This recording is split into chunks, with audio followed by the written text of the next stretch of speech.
Hi guys. Tonight we travel back almost 1,000 years to a world of flickering torches, clanking armor, and the soft thud of hooves on muddy ground. You stand at the edge of a dark forest, where mist curls around a lonely wooden tower perched on an earthen mound. It isn't a fairy tale castle, yet more a rough dream of one, but it's here that the idea of the medieval castle begins to take shape. You can almost hear the crackle of fires, the calls of watchmen, and the creak of wooden gates. The night smells of wet earth, smoke, and fear. And honestly, if you were a peasant wandering too close, you probably wouldn't survive this place. So, before you get comfortable, take a moment to like the video and subscribe, but only if you genuinely enjoy what I do here. Tell me where you're listening from and what time it is in your corner of the world. Now, dim the lights, let your breath slow, and we'll drift into the story of when people first began to build medieval castles. You stand in a Europe still shivering from the collapse of the Roman Empire. Centuries of chaos have left cities crumbling and roads overgrown. In their place, local warlords carve out tiny pockets of power. You can almost picture them, rough-handed men wrapped in furs, clutching swords more precious than gold, ruling from timber halls that smell of smoke and damp straw. Safety is a fragile dream, and every valley hides another rival. Out of that fear grows something new, the impulse to build not just homes, but fortresses. The first castles are barely castles at all. They're called mottes and baileys, a mound of earth, the motte, crowned with a wooden tower, overlooking a fenced courtyard, the bailey, where people and animals huddle during raids. You trudge up that muddy slope, your boots sinking into the soil packed by hundreds of desperate hands. Inside the palisade, the air smells of livestock, sweat, and the faint sweetness of pitch used to waterproof the wood. Nothing feels permanent here. One spark and the whole place could go up in flames. Yet in a landscape of chaos, even this fragile structure feels like hope. It's around the 10th century, in the heart of what is now France, that these primitive fortifications begin to multiply. Local lords, too small to rely on kings for protection, start claiming authority by the strength of their towers. Historians still debate whether these early fortifications spread because of Viking raids or internal feudal squabbles, but either way, the effect is the same. Europe bristles with mounds and fences. A new kind of architecture and a new kind of society are being born together. By candlelight, you imagine those first lords discussing their plans. No blueprints, no drafts, just rough gestures and the intuition of survival. Build higher, one might grunt. Make the ditch deeper. And so men dig, hauling earth in baskets, piling it into cones of power. The motte becomes the visible heartbeat of authority, something that says, "Here I rule." One mainstream historical fact anchors us here. The earliest known Motte-and-Bailey castle still stands, or rather its mound does, at places like Château de Douai-la-Fontaine in France, dating to around the 952. But those early castles are not built by kings, they're built by men who can't wait for permission. Power, at this point, is local, personal, and often violent. The quirky truth is that some early castle builders didn't even own the land they fortified. In a strange, almost medieval version of squatting, a lord might throw up a tower overnight and dare anyone to stop him. Sometimes, no one did. That's how feudal Europe took shape, one unauthorized fort at a time. You imagine yourself standing on the motte, watching fires flicker in the villages below. You can hear distant dogs barking, the soft clink of armor as sentries change guard. The air bites cold against your cheeks, and the wood beneath your boots creaks softly. Inside the keep, there's little comfort, just a smoky hearth, straw bedding, and perhaps a chest of coins or weapons. Yet for the people below, that tower represents protection, however flawed. A century or so later, this crude design will evolve into something breathtakingly durable. The wooden walls will be replaced by stone, and the bailey will grow into a sprawling complex of towers, halls, and courtyards. But that transformation begins with these rough experiments human fear distilled into architecture. Historians still argue whether to call these early sites castles at all. Are they merely forts? Or does the very idea of a castle require a sense of residence and prestige? The lines blur. You walk between definitions like fog on the moor, each step revealing a little more, but never the full picture. You feel time slow as we linger in that twilight of invention. Monks in nearby monasteries grumble about these new, private strongholds, calling them nests of sin and rebellion. Kings worry, rightly, that every lord with a tower becomes harder to control. But peasants? They whisper prayers of thanks when raiders pass by, and the local motte gives them refuge. Safety and oppression look surprisingly similar when viewed from below. A blacksmith's hammer rings in the bailey. Sparks burst into the dim air. Children chase chickens between rough huts. And you, hovering there in imagination, can almost taste the soup thickened with barley and fear. Somewhere beyond the wooden palisade, wolves howl. They are real wolves, of course, but also symbolic ones. Hunger, invasion, betrayal. The medieval world is haunted by these. So people build. They pile earth into hope and carve identity from timber. A curious detail. Some early keeps were daubed with lime to make them look like stone.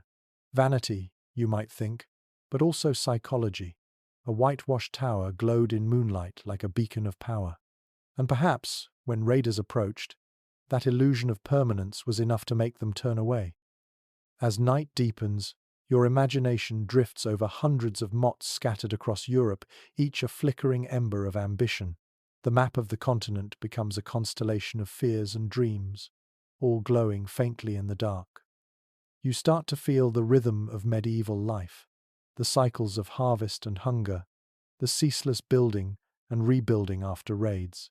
Castles are born not from grandeur, but from exhaustion, the human desire to rest somewhere safe, even for a night. And yet, these wooden towers are only the beginning. Within a few generations, the earth will shake with the sound of chisels and hammers, and castles will rise not from mud, but from the bones of mountains themselves. You might smile faintly at the thought how even fear can inspire beauty. The mist thickens. You step back from the motte, the scent of wood smoke curling around you, and hear distant thunder. Change is coming. Stone will soon replace wood, and with it, the very idea of power will harden. The Middle Ages are about to become monumental. For now, though, you rest your hand on rough timber and feel the pulse of history beating beneath your fingers.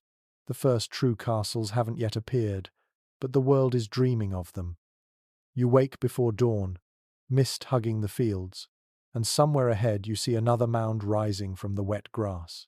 This one is higher, its wooden tower thicker, its ditch filled with dark water. The Motte-and-Bailey idea has spread like wildfire across Europe. Every ambitious lord wants one, and you can feel why. It is not just protection, it is presence. A statement carved into the land that says, "I'm here, and I matter." The earth itself becomes an instrument of power. You watch peasants with spades and oxen drag soil into towering heaps. Mud squelches under their feet, sweat drips from their foreheads, and the rhythmic scrape of shovels fills the air. They do not call it architecture yet. They call it survival.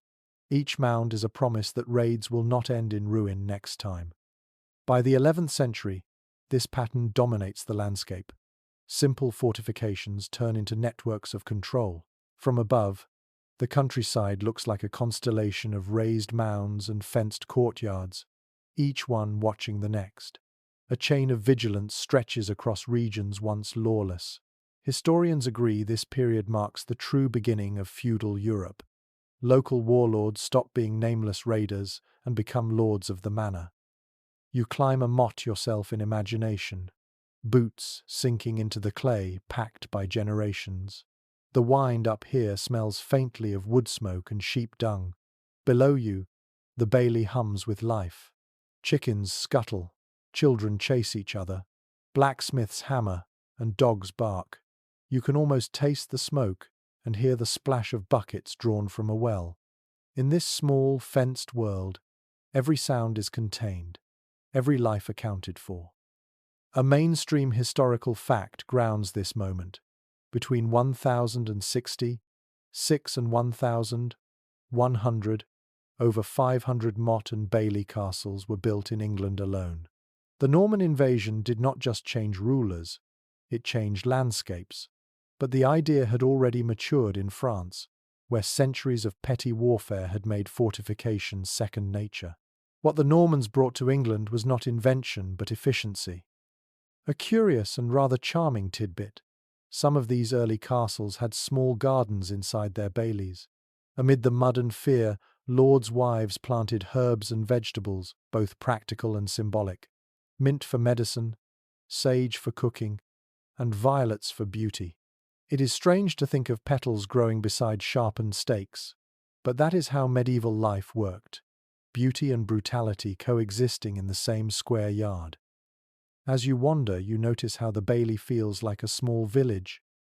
There are workshops, stables, and a chapel made of rough timber.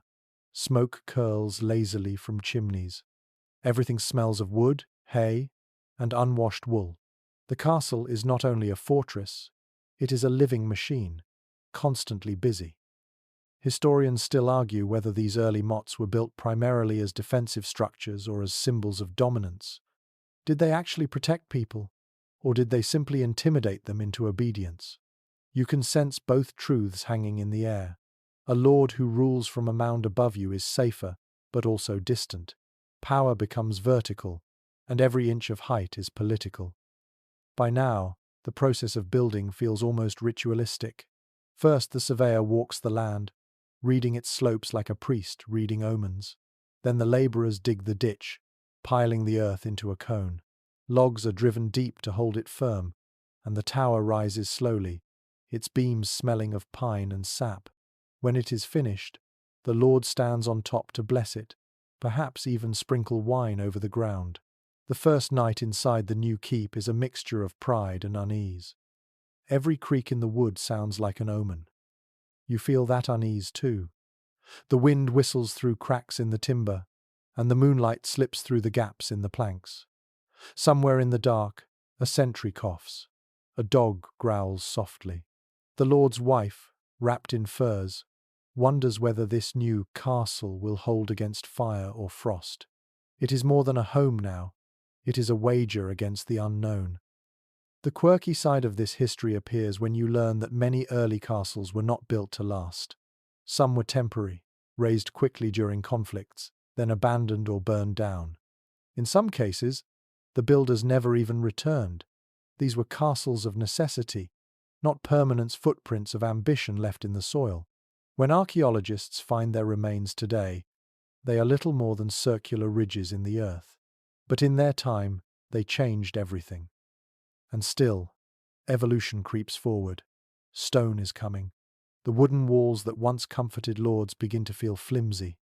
Every time lightning strikes or raiders throw torches, the lesson repeats itself. Wood burns, stone endures. Across Europe, masons are perfecting their craft, carving limestone and sandstone into blocks that will resist both fire and time. You can almost hear the future calling, the steady clink of chisels echoing from distant quarries. You take one last look at the wooden world around you. The smell of resin and wet bark fills your nose. Somewhere in the bailey, a harp is playing softly, an attempt to bring grace to a place built on fear. The sound floats upward, fragile as the walls that contain it. The dawn light turns the motte golden. Farmers emerge from the gates to tend the fields, while guards yawn and stretch on the ramparts. Life goes on as it always does, perched between safety and risk. You realize now that castles are not merely architecture. They are psychology made visible. They express humanity's need to separate inside from outside, us from them, comfort from chaos. Every shovel of earth and every plank nailed in place says, "We will endure." Still, questions linger. When the Romans built their forts centuries before, they used precision, uniformity, and empire-wide systems. These medieval builders have none of that. Their castles are as individual as fingerprints. Why? Historians still puzzle over how local traditions shaped each one differently. Was it about terrain, about resources, or about the temperament of the lord himself? Maybe all three. You close your eyes for a moment and imagine the map again, dotted with mounds. Each is a seed of power, a proto-city, a promise. In time, these mounds will sprout into stone towers, into keeps, into the silhouettes we recognize on postcards and in fairy tales. But for now, they are earthy, crude, and real. The morning air is cold against your face. Smoke rises, bells ring faintly in the distance, and the world of early castles hums to life around you. Somewhere, a young mason watches the wooden walls and thinks, quietly, that stone would look better. He will be right. The morning mist clears over the channel, and you find yourself standing on the shore of England in the year 1066. The air smells of salt and iron, and the cries of gulls blend with the clatter of ships unloading horses. The Normans have arrived, and with them comes a new age of fortification. You can almost hear the splash of oars as the invaders row toward destiny. You follow them inland, trudging over damp meadows and narrow paths. Behind the troops comes a different kind of army. Carpenters, stonecutters, blacksmiths, and labourers. Their tools gleam in the pale light. They are not here only to fight, but to build. Within weeks of the Battle of Hastings, the first Norman castles rise on English soil. It is astonishing to think of the speed. Wooden towers, earth mounds, and palisades appear like mushrooms after rain. Each one is both fortress and message. We are in control now. Chroniclers of the time record that William the Conqueror ordered castles at key points across England, from the coast to the heartland. One of the earliest was at Pevensey, built almost immediately after the invasion. These new strongholds served a clear purpose. They were not only to guard against rebellion, but also to remind the newly conquered population that resistance was useless. You can imagine peasants glancing up at these alien towers and realizing the world had changed overnight. The wooden keeps soon became symbols of occupation. Their corners were square, their gates high, their lookouts relentless. The Normans did not invent the castle, but they perfected the art of spreading it. Archaeological evidence shows how fast the design evolved once they took root in England. Within a generation, timber would start to give way to stone. Curiously enough, not every Norman castle was built from scratch. Some reused old Roman sites or even ancient hill forts, taking advantage of their height and views. It was a clever blend of past and present, old power recycled into new authority. Imagine walking through such a place. Under your feet lies the ghost of Roman walls. Above you, the fresh timbers of Norman ambition. The layers of history feel almost alive. You walk through one of these early castles now, perhaps the one at Windsor or Dover. The wooden stairs creak beneath you. Inside the keep, tapestries hang against draughts that sneak through the gaps. The lord sits by the fire, his armour stacked in the corner, his hounds dozing nearby. The smoke curls upward and escapes through a hole in the roof. It is crude but commanding. Not everyone agrees on what made the Normans so successful at castle building. Some historians suggest it was their centralized organization, a kind of medieval logistics miracle. Others think it was simply necessity. They were invaders in a hostile land, and walls meant survival. Both ideas carry weight. You can almost feel the tension between efficiency and desperation in every plank nailed into place. By the late 11th century, England looks utterly transformed. The skyline bristles with towers, castles guard bridges, river crossings, and market towns. They control roads and resources, and their lords rule like miniature kings. You imagine yourself travelling across this new landscape, your journey punctuated by rising keeps that cast long shadows over villages. Life becomes organized around those towers.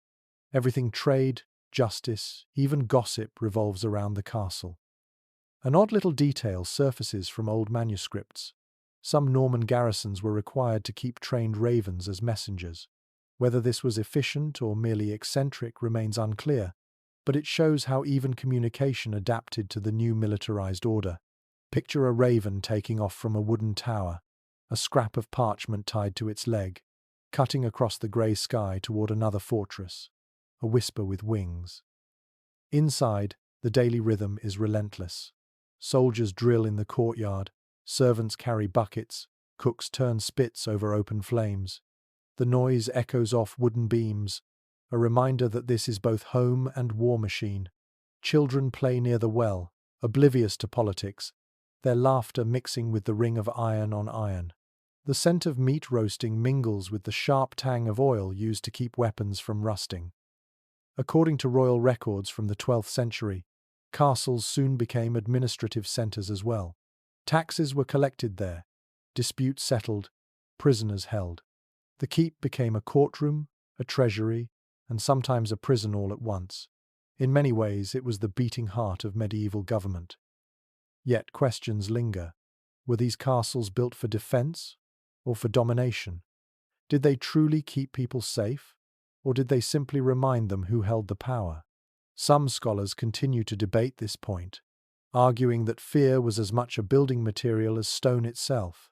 You sense that both sides are right. Safety and oppression often share the same walls. Time passes in your mind's eye. Wooden towers crumble, replaced by stone keeps. The first great ones appear: the White Tower in London, Rochester Castle, Norwich, and Durham. You touch the cold stone, rough yet solid beneath your fingertips. The shift feels permanent now, a declaration that the Normans have come not to plunder but to stay. Life inside grows more refined, though still harsh by modern standards. There are separate chambers for the lord and lady, storerooms for grain, and small chapels carved into the walls. The smell of incense sometimes masks the scent of damp. At night, the flicker of torches casts long, restless shadows along the staircases. By the 12th century, these castles dominate not only the landscape but the imagination. They appear in songs and legends. The common folk whisper about ghostly knights who guard treasure beneath the towers. The castle becomes both symbol and myth. And yet, you can feel a quiet irony beneath it all. The same walls that protect also isolate. The higher the tower, the lonelier the lord. Power brings silence, and sometimes suspicion. In the darkness of a stone corridor, even footsteps echo like secrets. As you look across the fields, you see more towers rising, more villages clustering around them. The age of wood has ended.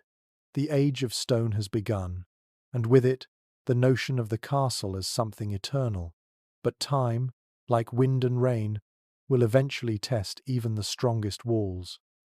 For now, you breathe in the cold morning air and listen to the hum of hammers in the distance. The Normans have changed the world, one stone at a time. The wind sharpens as you move inland, past the quiet moors and the edge of forest where new walls rise like the bones of sleeping giants. You can sense a different kind of energy now. These castles are no longer hurried constructions of conquest. They are calculated responses to fear. Each wall is measured, each moat deliberate. The lords who build them have learned that power must not only be taken, it must be maintained. You approach a half-finished fortress. The air is full of the thud of chisels, the rasp of saws, and the low murmur of workers trading jokes in Latin, Norman French, and Saxon English. The smell of wet mortar mixes with that of horses and sweat. This is the new reality of the 12th century. Constant construction, constant anxiety. Records from the period suggest that nearly every noble family of significance begins to reinforce its estates with stone by the mid-1100s. England, Wales, and France glitter with towers that were once wooden. The transformation is staggering and costly. Stone does not forgive mistakes. It requires skill, patience, and money. Those who can afford it do so proudly, for a castle of stone proclaims something no wooden fort ever could: permanence. You walk through an older wooden keep nearby, half rotten from rain and smoke. The scent of decay lingers. You understand why its owner dreams of something stronger. He imagines walls that could not be burned, towers that would not crumble, a fortress that could outlast his children and perhaps even his enemies. Curiously, not all castles are built for battle alone. Some are raised in moments of peace, as gestures of prestige. To host a visiting king in a stone hall is a statement of worth. The richer lords begin to think not only of defense but of design. Windows grow larger, stairways more elegant. What started as a refuge is beginning to flirt with comfort. Inside one of these new strongholds, a noblewoman oversees the household with quiet authority. You watch her move through the hall, her footsteps muffled on rush-covered floors. The air smells faintly of wax and roasted meat.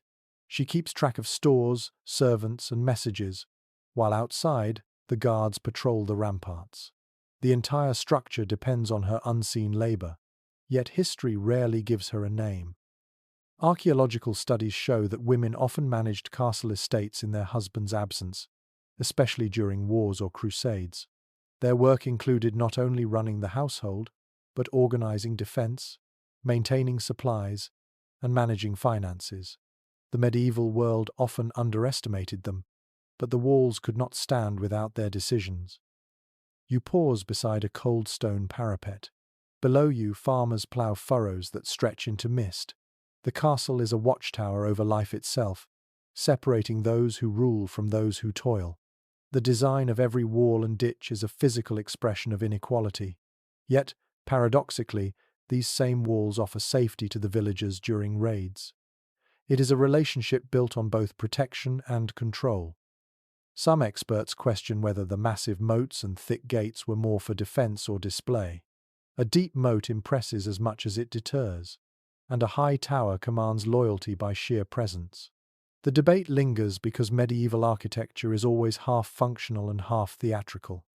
Inside, the daily sounds continue. A guard yawns on the battlements. A cook stirs a cauldron large enough to drown a small dog. The air shimmers with heat near the hearth, while icy draughts curl down the stairwell. You run your hand over the wall, feeling its grainy chill. Each stone carries the memory of the hands that placed it there, the rhythm of centuries compressed into silence. One charming but strange piece of lore whispers through these castles. It is said that masons sometimes sealed small animal bones, even entire birds, inside the foundations to bring luck or ward off collapse. Whether superstition or symbolism, it shows how even the most practical builders still believed in mystery. You step outside and walk around the curtain wall. The sunlight glints off narrow arrow slits, thin as paper from afar, but deadly from within. The moat below is filled with green water and a scattering of reeds. Somewhere a frog croaks, breaking the stillness. The presence of these castles changes everything about medieval life. Markets grow in their shadow, craftsmen settle nearby, and travelers measure distance by which fortress they pass next. A map of walls becomes a map of civilization itself. Roads bend to avoid, or connect, them. Even the rhythm of speech changes, as new words enter languages: gatehouse, turret, dungeon. Not everyone celebrates this transformation. Church leaders complain that castles encourage arrogance and private warfare. Chronicles survive that describe priests cursing new towers from their pulpits, warning that God disapproves of such pride. Yet the towers rise anyway. Stone has a way of ignoring sermons.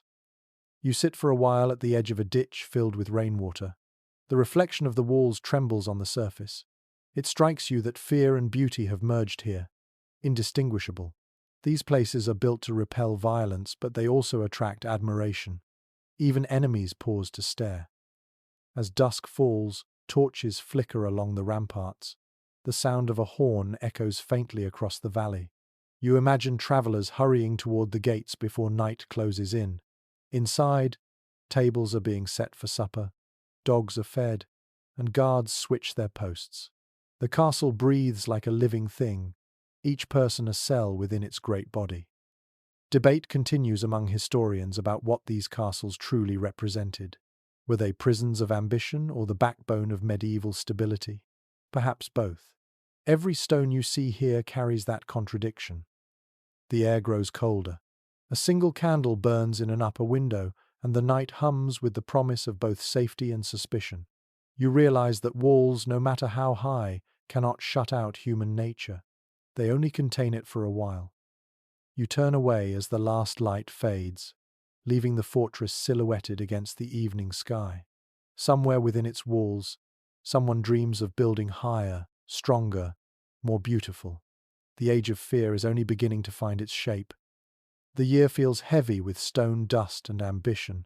Across Europe, masons' hammers echo from dawn until dusk, and you can almost taste the chalky air. The humble wooden towers of a century ago are gone. In their place rise great keeps that dominate valleys and rivers, shimmering pale in morning light. This is the moment when castles stop being temporary shelters and start becoming monuments to endurance. You wander up a winding path toward one such stronghold. The road is steep and muddy, but the view above draws you on.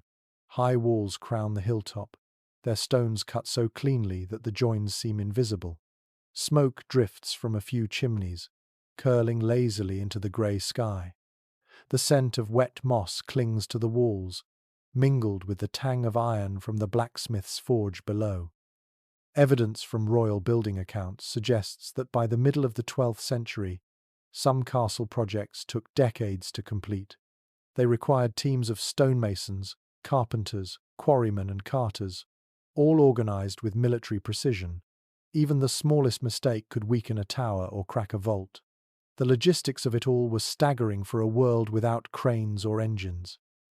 Inside the castle yard, you watch masons chip away at limestone blocks, their rhythmic strikes producing a hypnotic music. Dust sparkles in the sunlight, coating their hair white.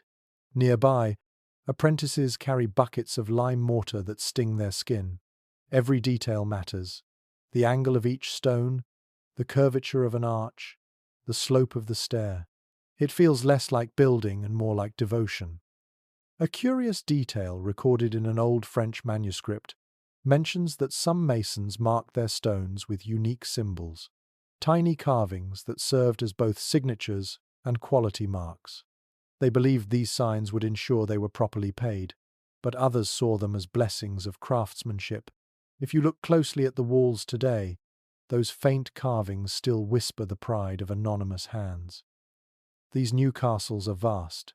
Square keeps like those at Dover, Rochester, and White Tower dominate the skyline.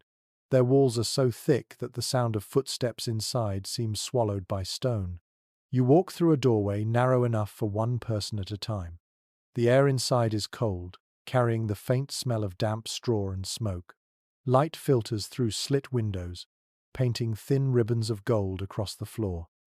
At the heart of this transformation lies more than engineering. It is philosophy in stone. The builders have learned that strength alone is not enough. Design matters too. Rounded towers begin to appear, less vulnerable to rams and siege engines. Corridors are planned for defense, with spiral staircases winding upward to the right, favoring sword arms of defenders. Everything serves purpose. Yet scholars still debate whether these innovations came from native ingenuity or from contact with the East through the Crusades. Did returning crusaders bring fresh ideas, or were similar concepts already blooming across Europe? The answer may never be clear, but what you can see, standing here, is a convergence of cultures shaping architecture into art. The keep is no longer just a stronghold. It is the stage for medieval life in all its contradictions. The great hall smells of wax and smoke. You hear laughter, the scrape of benches, and the clatter of trenchers being filled with roasted meat. A minstrel tunes his lute in the corner. The lord listens with weary eyes, already thinking about taxes and borders. According to records from the reign of Henry II, some lords began employing full-time architects and master masons to oversee construction. It was a new profession, part engineer, part artist, and part magician in the eyes of ordinary people. To raise such walls seemed almost supernatural. Villagers whispered that masons worked with secret formulas, or that demons helped lift stones too heavy for human strength. An odd superstition lingers in those tales. Builders sometimes buried coins, charms, or even fragments of holy relics within the first layers of foundation to ensure stability. The belief was that a blessed beginning would lead to an unshakable end. Whether faith or fear inspired it, you cannot help but admire the poetry behind the act. Outside the castle, the landscape changes too. Roads are paved, bridges fortified, and new villages spring up to serve the labourers. The economy begins to orbit the fortress, each wall a sun around which lesser lives revolve. Merchants bring wine, salt, and spices. Stonemasons' lodges become schools of craft and brotherhood. A culture of construction sweeps the continent. Still, not everyone sees castles as progress. Chroniclers complain that the nobility spend fortunes on walls while peasants starve. Some monks describe the rise of castles as a sign of moral decay, the stone equivalent of pride. Yet those same monasteries hide behind thick gates when raiders come. Contradiction seems to be the theme of the age. You step out onto a parapet, wind tugging at your cloak. Below you stretches the countryside, quilted in fields and forests. The river glints in the distance, winding toward unseen towns. From here, you understand why lords build high. Power is not just protection, it is perspective. To see far is to feel safe. In the great hall below, a feast begins. Torches flare, goblets clink, and a dog sneezes in the corner. The warmth feels earned after years of building. Yet in the silence between songs, you can still sense unease. The higher the walls grow, the more isolated life becomes inside them. Even celebration echoes with loneliness. Some historians note that the most imposing castles of this century, like Château Gaillard in France, were built as much from anxiety as ambition. Kings feared rebellion as much as invasion. A castle was both shield and shackle. From outside it looked unbreakable. From within, it sometimes felt like a gilded prison. As night falls, the moonlight turns the stone silver. You hear the soft murmur of guards changing posts, the slow creak of chains as the drawbridge lifts. The castle settles into its nocturnal rhythm, a sleeping giant breathing in the dark. You can feel the centuries gather around you like mist, heavy with both pride and sorrow. The age of wooden walls is now only a memory. The stone giants have taken their place, beautiful and severe. And as you walk away down the hill, you know they will still be standing long after the hands that built them have turned to dust. Morning light spills across the courtyard, painting the stone walls gold. You can smell baking bread from the kitchen and hear the distant clatter of hooves on the drawbridge. The castle is alive again. Inside these walls, life unfolds with a rhythm as complex as the architecture itself. Lords and ladies rise with the sun. Servants hurry through shadowed corridors, and the air hums with duty. You walk through the great hall, the heart of it all. The floor is strewn with fresh rushes mixed with herbs to mask the scent of smoke and people. The high ceiling disappears into dimness, its beams blackened from years of firelight. Banners hang from the walls, their colours faded but proud. At the far end, a long table stands ready for the Lord's meal. His chair, carved with lions and vines, gleams with use. The hall is not only a dining place, but a courtroom, an audience chamber, and a theatre for authority. Every word spoken here carries weight. Records from household accounts reveal that a large castle could employ dozens of permanent staff: cooks, falconers, armourers, clerks, and stable hands. Some served for life, inheriting their positions from their parents. The castle was not just a fortress, it was a miniature world, complete with its own economy and hierarchy. Each servant knew their place and the chain of command as surely as any soldier. You follow the scent of fresh bread into the kitchen. The air is thick with warmth and smoke. Pots bubble over the fire, and you hear the hiss of fat dripping into the flames. A cook yells instructions to a scullion who is barely old enough to lift a pan. The rhythm of the kitchen never stops. Even in peace, castles are engines of work. An interesting note from a 13th century ledger shows that spices such as cinnamon, cloves, and pepper were common in noble households. They travelled across continents, from Asia to the ports of the Mediterranean, before finding their way into these grey halls. To taste such flavours was to experience power itself. Each pinch of spice was a declaration that the castle reached beyond its walls into the far corners of the known world. You step out into the courtyard, where sunlight glints off buckets of water and the metallic clink of armour rings through the air. A young page struggles to lift a helmet twice his size.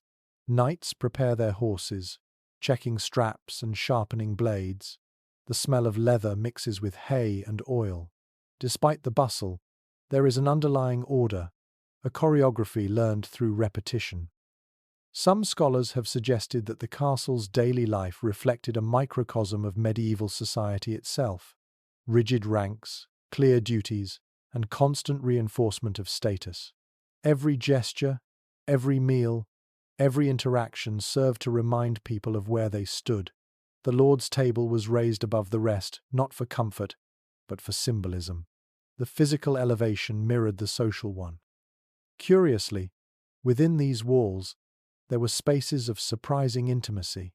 The solar, a private chamber for the Lord's family, was often warmed with carpets, cushions, and glass windows if they could afford them.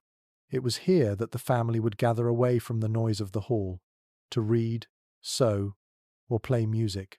The soft strum of a lute or the faint hum of a song might float through the corridors, gentle as candlelight. A fragment of poetry from the period describes the feeling well. Within the walls of stone I find my garden small, yet whole the world within. It is a reminder that castles were not only strongholds of power but also fragile islands of emotion. Debate continues among historians about how comfortable these places truly were. Some argue that they were surprisingly luxurious for their time, with heated chambers and feather bedding. Others insist that they were cold, draughty, and plagued by vermin. The truth probably lies between the two. To a peasant, the castle was paradise. To its residents, it was simply home. You climb a narrow staircase spiraling upward. Each step is worn smooth by centuries of feet. The air cools as you reach the ramparts. From here you can see the surrounding fields stretching far into the horizon. Smoke rises from cottages in the valley. A shepherd moves like a dot across the green slopes. The castle stands as the link between heaven and earth, protection and control. Inside, a clerk sits bent over a parchment, recording rents and tithes. The scratching of his quill sounds almost musical in the stillness. He dips the nib into the ink and sighs, his breath misting in the cold air. His job is unglamorous but vital. The written word keeps the machinery of the castle turning. Without records, no taxes are collected, no debts remembered. There is another scent drifting through the corridors now. Beeswax used to polish the furniture and waterproof leather. Everything is functional, yet a quiet pride lingers in how things are maintained. The same care that went into building these walls continues in the way people inhabit them. You pause at the chapel door, hearing faint chanting. The echo of prayer fills the stone chamber, mingling with smoke from the candles. Religion is not separate from castle life, it breathes through it. The Lord's family kneels beside servants, at least in theory, though rank shows even in devotion. Not all is solemn, of course. Festivals bring laughter and chaos. Jugglers, musicians, and storytellers fill the great hall. The scent of roasted boar, spiced wine, and pine smoke drifts through the air. The laughter of guests bounces off the vaulted ceilings. For one night, fear and politics yield to celebration. Then the torches burn out, the songs fade, and duty resumes. It is strange to realize that these same halls, designed for war, have become places of life, love, and music. They hold both the clang of swords and the hush of lullabies. Every brick remembers both victory and sleep. As dusk settles, the fires are banked, and the castle begins to quiet. Somewhere a door creaks shut, and the sound echoes softly down the hall. The last servant bows to the steward and retires. The air cools, the smell of smoke fades, and the fortress exhales. You stand alone in the courtyard, looking up at the battlements glowing faintly in starlight. Behind those walls, people rest beneath layers of privilege and stone, dreaming of safety that never feels complete. The night closes around the castle like a cloak, and you feel it breathe, alive, ancient, and patient. Dawn glows softly through a thin veil of fog, and the castle stirs again. You hear the faint rustle of skirts before you even see her, the lady of the castle moving quietly through the hall. Her gown whispers against the floor as she checks the servants, her presence both gentle and commanding. This is her domain now, not of war but of order. You follow her into the solar, where morning light pours through a small window of thick glass, tinted just slightly blue. The air smells faintly of lavender and beeswax. A half-finished embroidery frame sits by the chair, golden thread glinting in the sunday. It is easy to picture her here, sewing as she listens to the faint echo of hammering from the courtyard below. Letters from noble households reveal that women in the Middle Ages often managed more than domestic duties. They balanced accounts, arranged marriages, oversaw estate repairs, and organized defenses when their husbands were away. The modern image of a passive lady in waiting hardly fits the reality. Many acted as stewards, commanders, even negotiators. They ruled in absence, and sometimes in silence. You can almost see her sitting beside a table covered with parchment. Her hand moves steadily as she dictates to a clerk. Send grain to the mill at once. Repair the roof before the next rain. Her tone is calm, practical, decisive. The castle runs because of her rhythm. Curiously, records from a few surviving letters show that some noble women kept falcons of their own, not for sport but companionship. The birds were a symbol of status, yet their care required patience and skill. A falcon's hood might be embroidered with silk, its jesses braided with thread of gold. A lady might release it from the tower at dawn, watching it soar into the clouds like a fragment of her own freedom. The corridors around her smell of smoke, perfume, and damp wool. Servants bow as she passes, whispering to each other once she is gone. To them, she is both mistress and mystery. Her authority is absolute within these walls, yet it depends on a delicate balance of grace and fear. Some historians have suggested that women in castles shaped medieval culture more deeply than chroniclers acknowledged. They preserved music, commissioned manuscripts, and kept correspondence alive. Their influence travelled through ink and melody rather than steel. The troubadour songs of courtly love that filled Europe's halls were not written for warriors, but for women like her, whose presence softened the edges of an age built on iron. You pause by the chapel door and see her kneeling there. Her hands are clasped, her lips moving in silent prayer. Candlelight flickers across her face, highlighting the calm lines of devotion. Perhaps she prays for her husband on campaign, or for the harvest, or maybe simply for peace. It is strange to think that faith and fear live so comfortably side by side here. The debate among scholars continues about how much independence noble women truly had. Some claim they were bound tightly by patriarchal law. Others point to records of widows who managed vast lands alone. The evidence is scattered but compelling. Reality, as always, lies somewhere between the two extremes. Outside the chapel, you hear children laughing. The ladies' daughters chase each other through the courtyard, their bright gowns flashing in the sunday. A nurse calls after them, scolding half-heartedly. The sound is brief but vivid, a reminder that even within stone walls, childhood finds a way. There is a curious household superstition that women whispered to each other in those days. Never sew after sunset, or you might stitch misfortune into the fabric. You imagine her smiling faintly at such advice, following it not out of fear but tradition. Every culture finds small rituals to make uncertainty bearable. In the kitchen below, the steward's wife manages the cooks with sharp efficiency.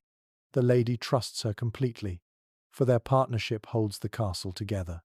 Orders flow down from the solar like water through channels, reaching every worker in turn. The rhythm of labor, though invisible to history books, is what makes this fortress breathe.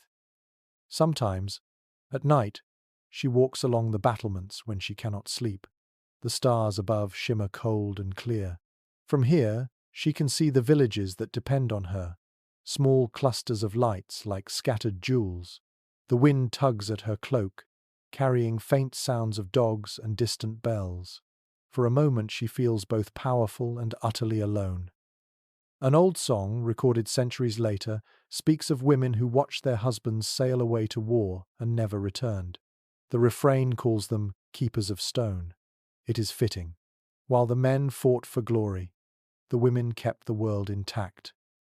Inside the great hall, she presides over supper. Her voice carries just enough authority to silence squabbles among guests. She listens, smiles, and asks questions that remind everyone who truly understands the pulse of this place. Her husband may command armies, but she commands loyalty. Some chroniclers claimed that castles without strong women often fell into disorder. Letters describe estates collapsing when widows were replaced by male stewards unfamiliar with local life. The unseen hand of management mattered as much as the drawbridge or the gate. You picture her at the end of the evening, removing her jewelry by candlelight. The gold catches the flame for a moment before disappearing into shadow. She sighs softly, her duties complete for the day. The walls around her feel both protective and confining, like the folds of her own dress. Outside, an owl calls from the trees. Somewhere below, guards trade quiet jokes as they patrol.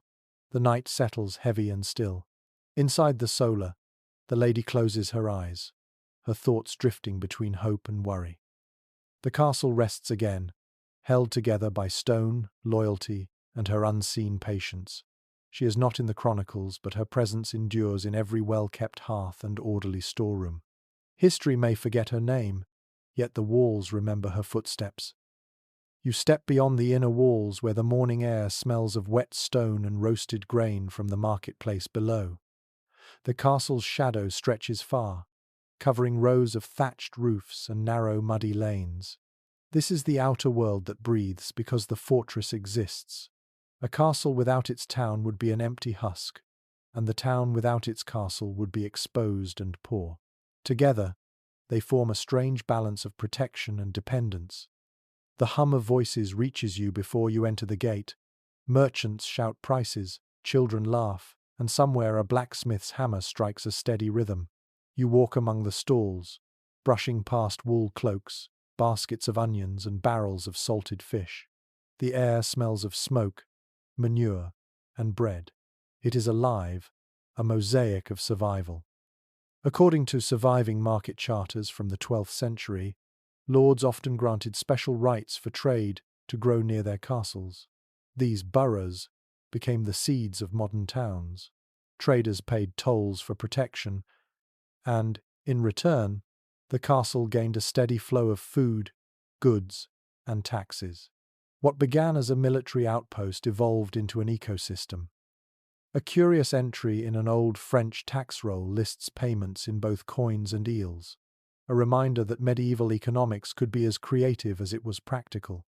Barter still ruled the day, but money was finding its way into every corner of life. The castle lord took a share of everything that crossed his gate.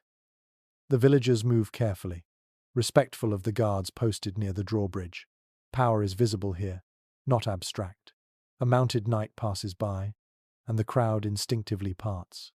His armor glints dully in the sunlight, and the clinking of metal fills the air. You feel the mix of awe and resentment that defines medieval society. The castle protects, but it also demands. Some researchers argue that the rise of castle towns marked a turning point in European social life. For the first time, people who were neither nobles nor peasants could gather wealth through trade. A new class of merchants and artisans emerged, shaping the future quietly beneath the shadow of stone towers.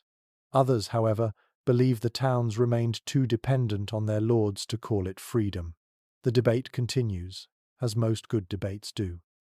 You stop at a tavern near the gate. The smell of ale, cheese, and smoke fills the dim interior. Farmers huddle around wooden tables discussing weather and taxes. A minstrel plucks a few soft notes on a lute. Someone jokes about the lord's hunting failures, but in a whisper. The walls have ears, and the punishment for insolence is not light. Through the small window, you glimpse the castle looming above. Its towers rise like watchful eyes, impossible to ignore. Even in moments of laughter, the presence of authority presses close. The castle defines every horizon. An unusual fragment from a town chronicle tells of an annual fair that lasted 12 days, complete with music, feasts, and even mock battles for entertainment. Peasants, travellers, and nobles mingled briefly as equals before returning to their separate worlds. For a few days, the lines blurred, and the town felt almost free. It is hard not to smile at the thought of jugglers and knights sharing the same muddy square. You step outside again as the sun climbs higher. The air buzzes with the sound of saws and carts. New houses are being built, close enough to touch the castle's outer walls. The Lord encourages this growth, for more people mean more taxes and more labor in times of war. The market becomes permanent, and the smell of fresh bread becomes as much a symbol of the castle's power as its flag. Some historians suggest that these castle towns helped shape the very idea of community. Safety brought people together, trade made them stay. Over generations, these clusters of life grew into cities. Yet the memory of their origins remained in the street names and in the invisible line between noble ground and common earth. You find yourself standing by the town well, listening to gossip. A woman in a red shawl tells another that the lady of the castle has ordered new tapestries. A boy boasts that he saw a falcon released from the tower that morning. Information flows through whispers faster than letters ever could. There is a legend still told in some English villages about a baker who hid inside a flour barrel to avoid paying tolls at the castle gate. He was caught when he sneezed. The story survives not because it is important, but because it is human. Every great fortress casts small comic shadows like that. By midday, the bell from the castle chapel tolls, echoing across the roofs. Work pauses, heads bow briefly, and life resumes. The sound unites the town and fortress in one rhythm. Religion and routine hold them together as tightly as walls and markets. You walk back toward the drawbridge, the smell of tar and horses filling the air. Guards nod as you pass, their armor creaking slightly. Inside the gate, the world feels quieter, cooler. The noise of trade fades behind thick stone. In that moment, you realize how seamlessly the two worlds depend on each other. The castle gives safety, the town gives sustenance. The walls protect and imprison in equal measure. Power and livelihood are locked together like the hinges of a gate. Some modern archaeologists have noted that the outlines of these castle towns often remain visible today, even when the castles have fallen. Streets still circle invisible walls, and markets still gather where gates once stood. Time forgets the names but remembers the pattern. As evening approaches, smoke rises from 100 chimneys. The sky turns pink above the battlements. Below, merchants count coins by candlelight, and children chase each other through puddles. The day closes softly, the same way it has for centuries. From the ramparts above, a guard watches it all in silence. The view is beautiful, but it carries responsibility. To rule is to be watched as much as to watch. The castle glows in the fading light, proud and still. Below it, the town hums like a heartbeat. Together, they form the pulse of the medieval world. The morning sky darkens with smoke. You can smell pitch, oil, and fear. A siege has begun. From the ramparts, you watch shapes moving in the distance. Soldiers in mismatched armor dragging wooden machines across the muddy ground. The air is filled with the groan of wheels and the low murmur of men preparing for war. Inside the walls, everything changes. The hum of daily life gives way to the rhythm of survival. A messenger rushes through the courtyard, his cloak torn and muddy. Bells ring from the chapel tower, calling everyone to their stations. The gates creak shut, and the portcullis slams down with a heavy thud. The town below scatters in panic as villagers hurry toward the castle for shelter. They carry sacks of grain, squawking chickens, and frightened children. The space within the walls grows crowded and tense. Records from military chronicles of the 12th century describe these sieges in relentless detail. They could last weeks, months, or even years. Food ran short, water fouled, and disease spread faster than courage.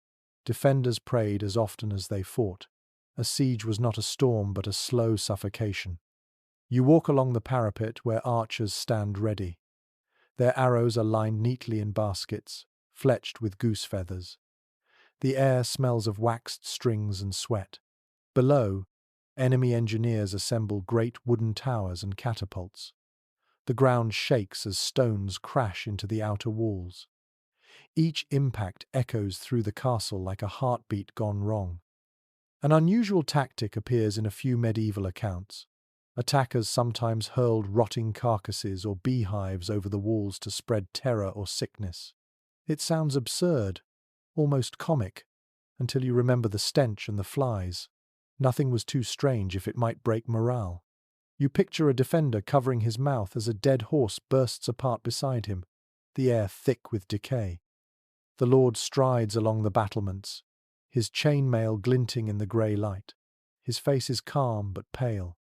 He knows this is not just a battle but a test of patience. The castle was built for moments like this, yet every stone now feels too thin. Inside the keep, women and servants fill barrels with water, bake hard bread, and store salt meat. Children huddle in corners, clutching each other. The chapel becomes both refuge and hospital. A priest moves from person to person, murmuring prayers that sound almost like lullabies. Archaeological findings from sites like Chateau Gaillard and Kenilworth show layers of fire-scorched stone, collapsed tunnels, and arrowheads embedded deep within mortar. These are the scars of sieges, the physical memories of desperation. They tell stories of both defiance and hunger. Curiously, some chroniclers note that truces were occasionally called so both sides could bury the dead or exchange small gifts. A strange civility in the midst of horror. One account describes an enemy commander sending a barrel of wine to the defenders, perhaps out of admiration or mockery. The line between cruelty and courtesy was often thin. You hear a shout from below as the attackers roll a siege tower forward. Its wooden sides groan under the strain. Arrows rain down, whistling through the air. A soldier beside you looses one back, the bowstring snapping against his wrist. The smell of smoke grows stronger. Someone shouts for boiling water, and the kitchen workers rush to the parapet carrying steaming cauldrons. The boiling water hisses as it pours over the attackers' heads. A few defenders cheer, their voices hoarse.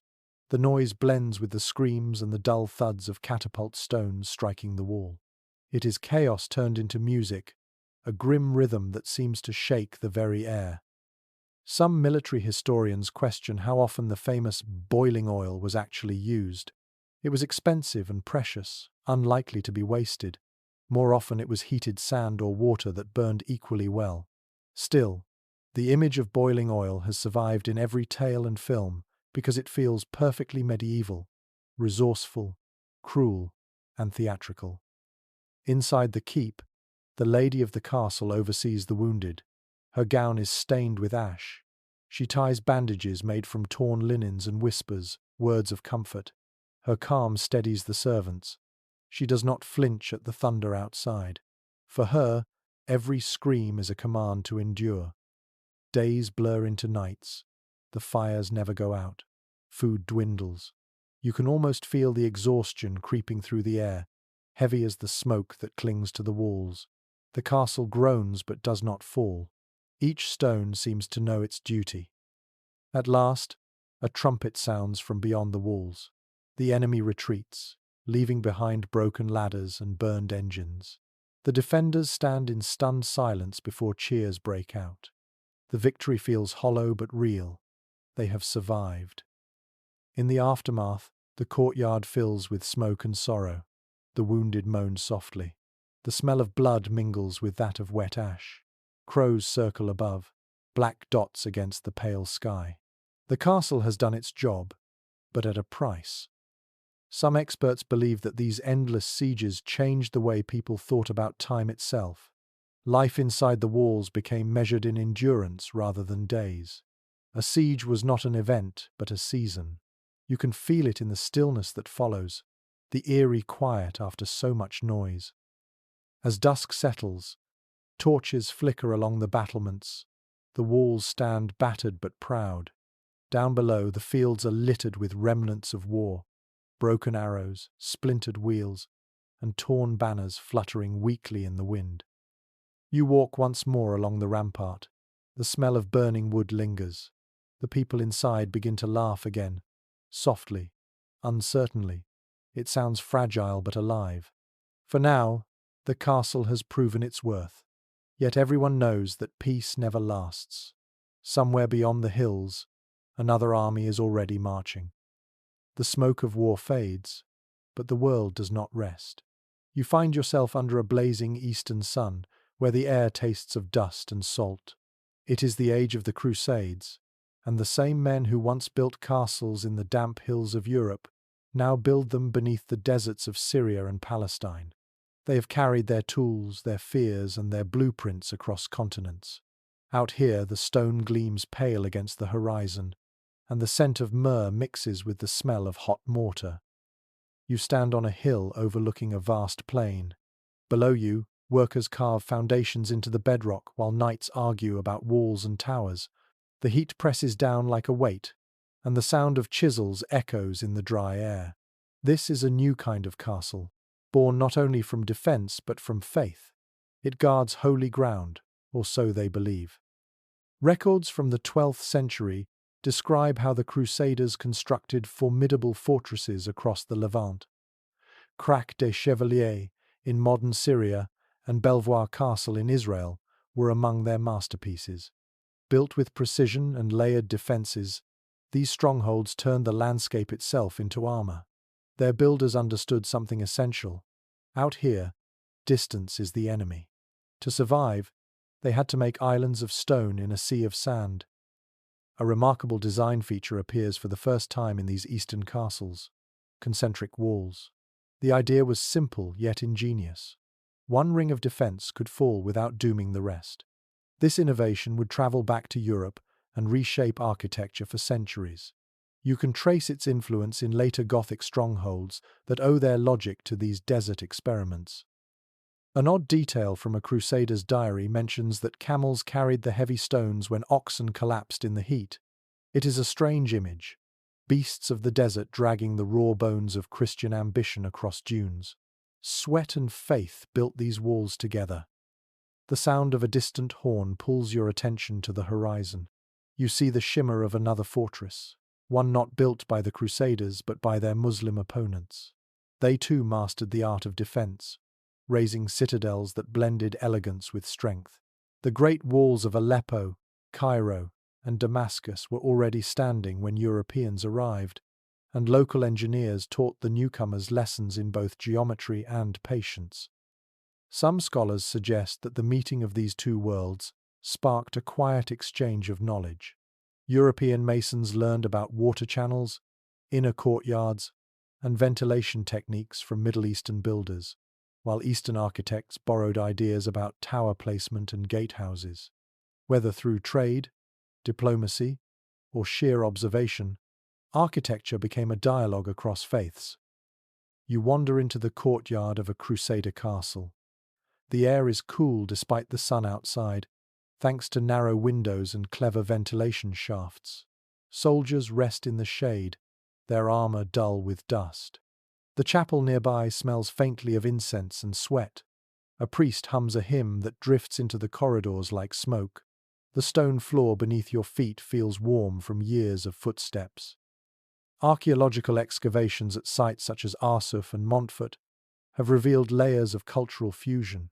European carvings alongside Arabic inscriptions, pottery from both sides of the conflict found in the same kitchens.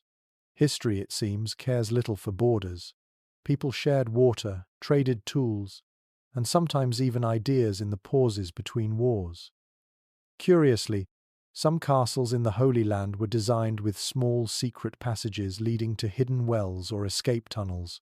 Legends claim that these exits were used by knights to fetch water under siege or to flee in desperation. No one can say how many of those tunnels actually existed, but the idea captures the spirit of survival that defined the age.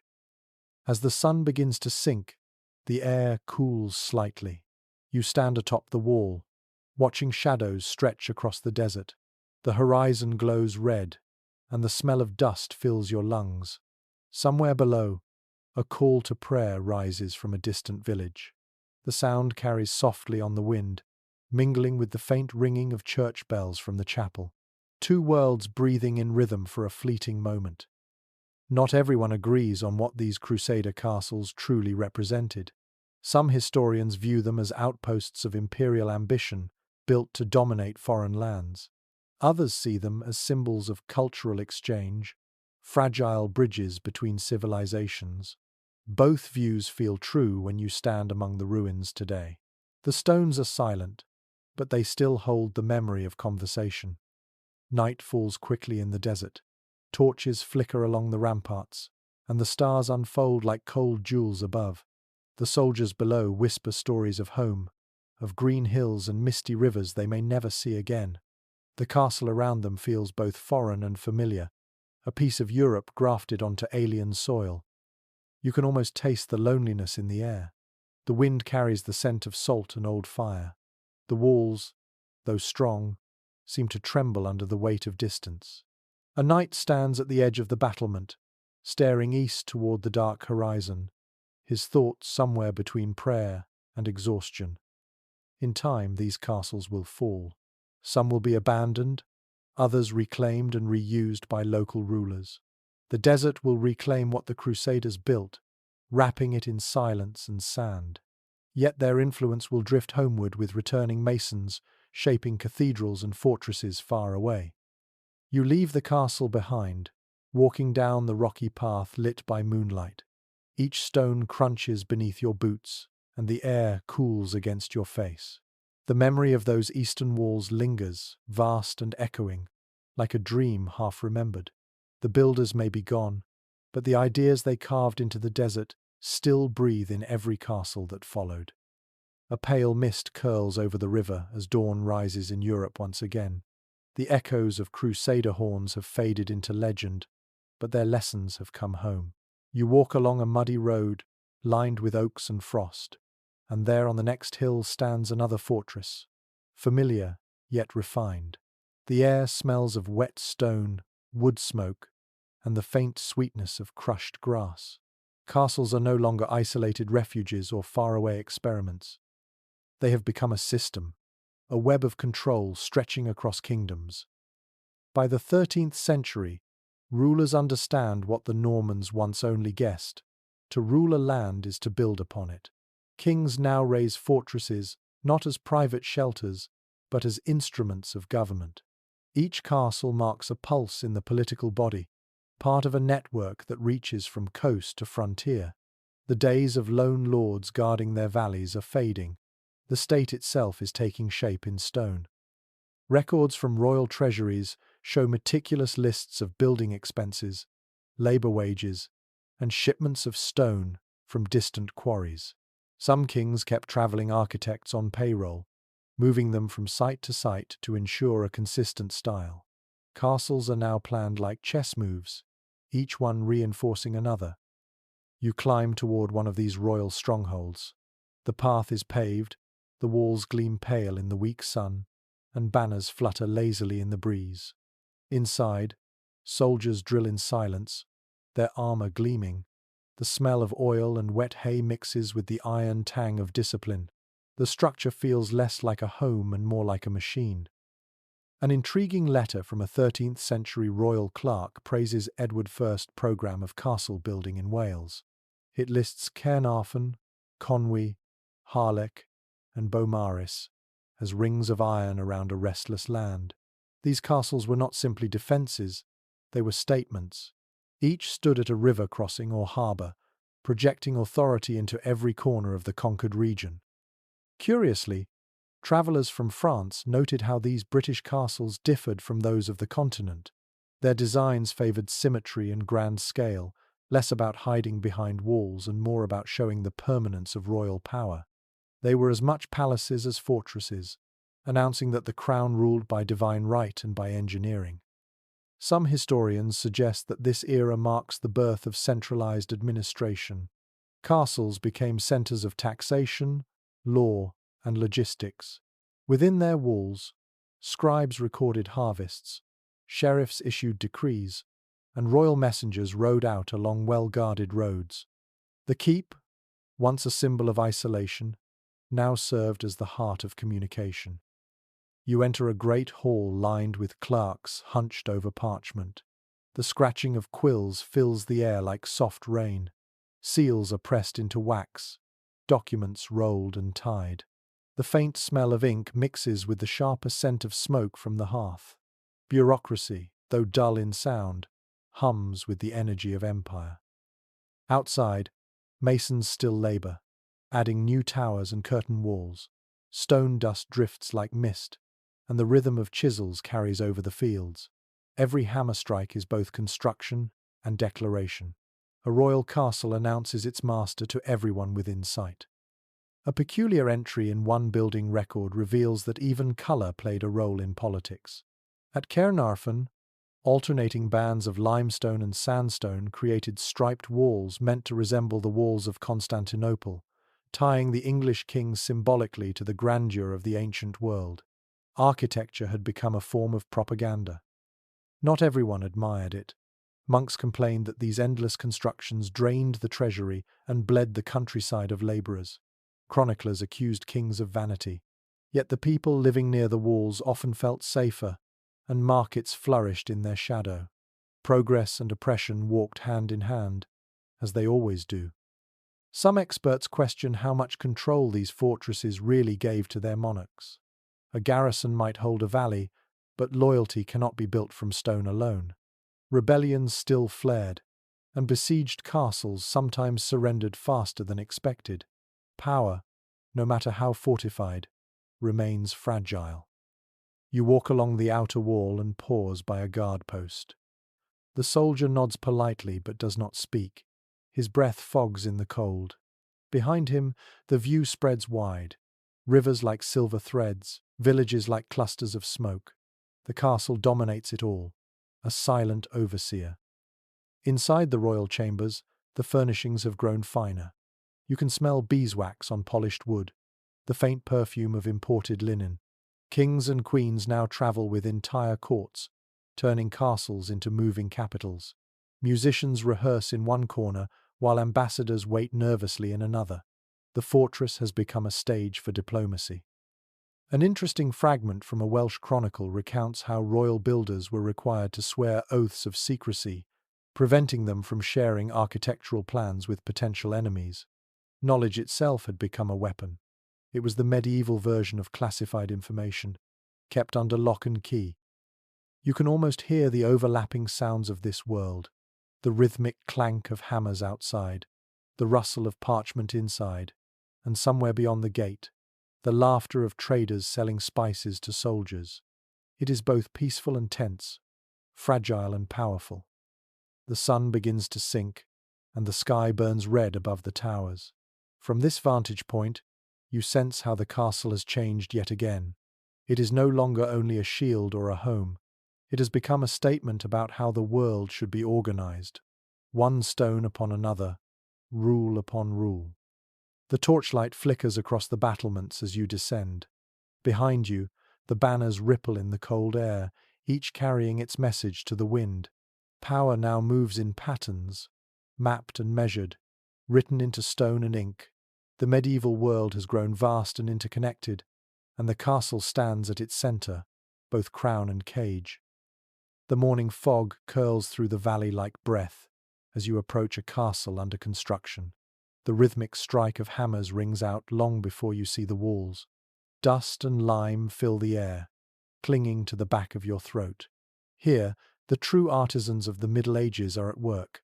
Kings may order castles, and lords may pay for them, but it is the craftsmen who make them live. You step closer, your boots crunching over chips of stone. Masons in wool tunics and rough gloves work methodically, their tools flashing in the pale light. Each strike sends a sharp echo bouncing between unfinished towers. The smell of mortar, freshly cut wood, and sweat mixes into something earthy and human. Documents from 13th century guild records reveal that these workers travelled from site to site, forming brotherhoods of skill. They were not bound to any one lord but to their craft, carrying knowledge like pilgrims carry faith. Their marks, carved discreetly into the blocks, still trace their invisible hands centuries later. One fascinating discovery from an excavation in northern France showed a mason's toolkit buried intentionally within a castle wall. Some believe it was a ritual offering, a way to dedicate the structure to protection and fortune. Others think the man simply lost it. Either way, it remains a quiet reminder that even in grand designs, accidents and hope coexist. The master mason stands apart, studying the wall's alignment with a simple plumb line. His face is streaked with dust, his eyes sharp with calculation. Every block, every arch depends on his judgment. To him, stone is not dead matter, but a living partner. He knows its moods, its cracks, its hidden veins of strength. Inside a wooden hut nearby, scribes keep records of wages and materials. You can smell ink and candle wax, hear the soft rustle of parchment. Every nail and cartload of sand is accounted for. Even beauty requires bureaucracy. Some experts point out that medieval builders worked without blueprints as we know them. Instead, they relied on memory, geometry, and full-scale sketches scratched onto plaster floors. It was an architecture of intuition. The knowledge passed from master to apprentice through demonstration, gesture, and trust. You pause beside a quarry at the edge of the site. The cliffs are scarred from months of labor. Carts creak under the weight of blocks, oxen snort and strain, and the air hums with shouts and cracking whips. Dust settles over everything, turning the workers pale like ghosts. From here, you understand the cost of every tower that ever touched the sky. Curiously, a few chronicles mention that some masons carried small relics of saints sewn into their clothes for protection. Stonework was dangerous, and superstition filled the gaps where safety knowledge could not. One slip, one crack, one moment of bad luck could end a life. So faith worked alongside physics, an invisible scaffold of hope.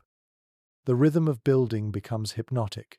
You hear saws biting into wood for scaffolding, wheels squeaking, and men chanting work songs to keep time. There is a strange peace in repetition. The castle rises like a slow heartbeat, steady and inevitable. At midday, the workers rest beneath a canopy of stretched cloth. Bread, cheese, and ale are passed around. Laughter fills the air, mingling with the scent of food and wet stone. These men live simply but with pride. They know that when the castle is complete, their names will not be written anywhere, but their work will outlast all memory. Some historians still discuss how much design credit belonged to architects and how much to masons. Were the drawings imposed from above, or did the hands that shaped the stone also guide its form? The truth, as always, lies somewhere between collaboration and command. Genius is rarely solitary. You walk through what will one day be the Great Hall. The unfinished walls echo with footsteps. A small boy runs by carrying a bucket of nails, his face smeared with lime. Apprentices like him began their training young, learning to read the stone before they could even read words. It is said that a master could tell where a block came from just by the sound of his hammer striking it. As the day wanes, shadows deepen inside the scaffolding. The sound of work softens to a hum, then fades. You stand still, watching the castle skeleton glow in the sunset. Wooden beams cast long, thin lines across the raw stone. The air cools, carrying the scent of damp earth and crushed time. An intriguing note in a mason's letter from the 1200s mentions that some builders refused to work after sunset, believing the night belonged to spirits who could undo what daylight had made. The superstition is charming, but it also makes sense. In the dark, ladders break, ropes slip, and mistakes multiply. You leave the site as the workers pack their tools and light small fires for supper. The sound of laughter and song rises again, softer now, floating into the violet sky. The castle behind them glows faintly, a shape of promise and endurance. It is unfinished, imperfect, but already beautiful. You think of the centuries ahead, of how these walls will soon echo with kings and battles, with music and mourning. The builders will be forgotten, their marks hidden beneath plaster and time, yet their hands will live in every curve and joint. As night falls, the last hammer rings out like a bell, then silence settles over the valley. The wind moves through the empty arches, carrying the faint scent of lime and wood smoke. You realize you have just witnessed not construction, but creation, the patient birth of permanence. The day begins with the sound of a bell. Its tone rolls across the courtyard, deep and steady, wrapping the castle in quiet reverence. You follow the sound toward the chapel, small but dignified, tucked within the inner ward. The air grows cooler as you step inside. The scent of beeswax and incense fills your lungs, mingling with the faint smell of damp stone. Light pours through a narrow window, coloring the floor in shades of gold and blue. Here, in this sacred corner of the fortress, faith hums beneath the surface of daily life. Every castle of note has a chapel, no matter how small. The builders understood that prayer was as necessary as walls. In times of war, people came here to beg for victory. In times of peace, they came to whisper gratitude for survival. Charters from the 13th century record the expense of maintaining castle chapels: candles, chalices, vestments, and the wages of chaplains. These chaplains often served as secretaries, confessors, and advisors to their lords. They heard sins that would never reach the ears of chroniclers and blessed decisions that shaped kingdoms. You sit in a wooden pew, its surface smooth from generations of hands. The air trembles with quiet. A priest begins to sing, his voice thin but beautiful, echoing against the stone. The Latin words roll like water over the congregation of servants and soldiers. For a moment, rank dissolves. Everyone kneels the same way, heads bowed, the flicker of candlelight dancing over armor and cloth alike. An odd but touching practice was common in many castles. When a new wall was finished, the masons and chaplain would sprinkle holy water along it and pray for its endurance. It was a small ceremony, half construction ritual and half act of faith. Even the most practical builders sought divine approval for their work. You look up at the chapel ceiling. Tiny painted stars glimmer above you, faded now but still delicate. Some chapels hid small frescoes, showing saints holding swords and shields, their gazes calm and watchful. The message was clear: faith guarded what stone could not. Scholars often note how religion shaped every part of castle life, not just the chapel. Meals began with blessings. Contracts were signed under the eye of a crucifix. Even the act of war was draped in sacred language, turning battle into holy duty. Yet, paradoxically, these same walls housed ambition, greed, and betrayal. The castle was both a house of God and a monument to human pride. The priest finishes the hymn and steps toward the altar. He raises a chalice that gleams faintly in the candlelight. You can almost feel the room hold its breath. Outside, the world goes on horses neigh. Guards shout, hammers ring, but in here, time pauses. Archaeological evidence from castles such as Château de Vincennes and Dover reveals hidden crypts beneath chapels, where relics or the bones of founders were interred. Some tombs still bear faint inscriptions asking for eternal peace. It seems fitting that those who built in stone also chose stone as their resting place.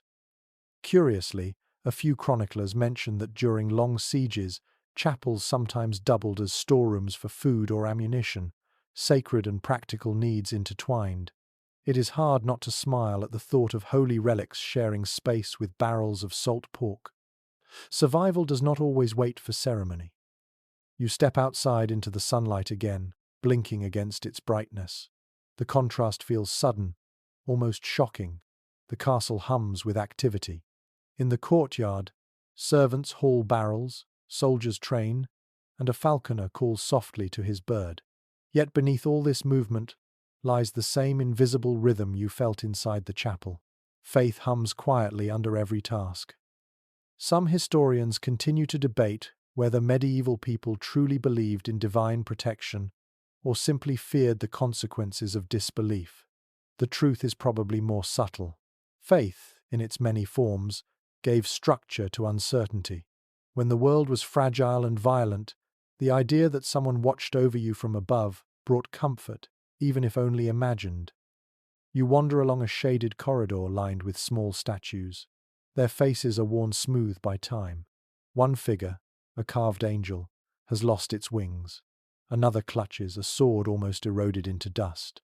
The sculptor who made them likely worked in silence, each stroke an act of prayer. In a quiet corner, you notice a candle flickering before a small image of the Virgin Mary. A servant has left a sprig of rosemary beside it. The fragrance cuts through the heavy air, bright and clean. Such gestures appear simple, but they reveal the tenderness that endured even in harsh lives. As afternoon light fades, the chapel bell rings again. Its sound rises through the towers, carried by the wind across the valley. You imagine villagers below pausing at their work, listening, perhaps crossing themselves out of habit or hope. The castle's faith spills beyond its walls, binding the land in unseen threads. A chronicle from the 14th century recounts that, during storms, some lords ordered their chaplains to climb the towers and ring the bells to drive away lightning. Science may not have agreed, but hearts did. The world felt safer when the sky answered with sound. You return to the courtyard as dusk settles. The glow from the chapel window spills softly onto the cobblestones. Servants hurry past, heading for the hall, their laughter low and tired. Above them, the faint music of evening prayers lingers in the air like mist. You pause, breathing in the scent of wax and cold stone, feeling the day's heat fade. Faith has given the castle its rhythm. It blesses meals, seals oaths, forgives sins, and lights the dark. Within these walls, belief is as ordinary as breathing, as constant as the tolling of the bell. When the last note of prayer fades into silence, the castle feels still again, its heartbeat slow but steady. You realize that behind every wall of defense and ambition there lies a quieter purpose, to remind those within that endurance, like faith, begins from within. The dawn breaks clear and cold. Frost sparkles on the battlements, and the first breath of wind carries the scent of pine from the north. You set out across the changing landscapes of medieval Europe, tracing how geography sculpted every fortress in its image. A castle is never born from imagination alone. It grows from the soil beneath it, shaped by mountains, rivers, and climate.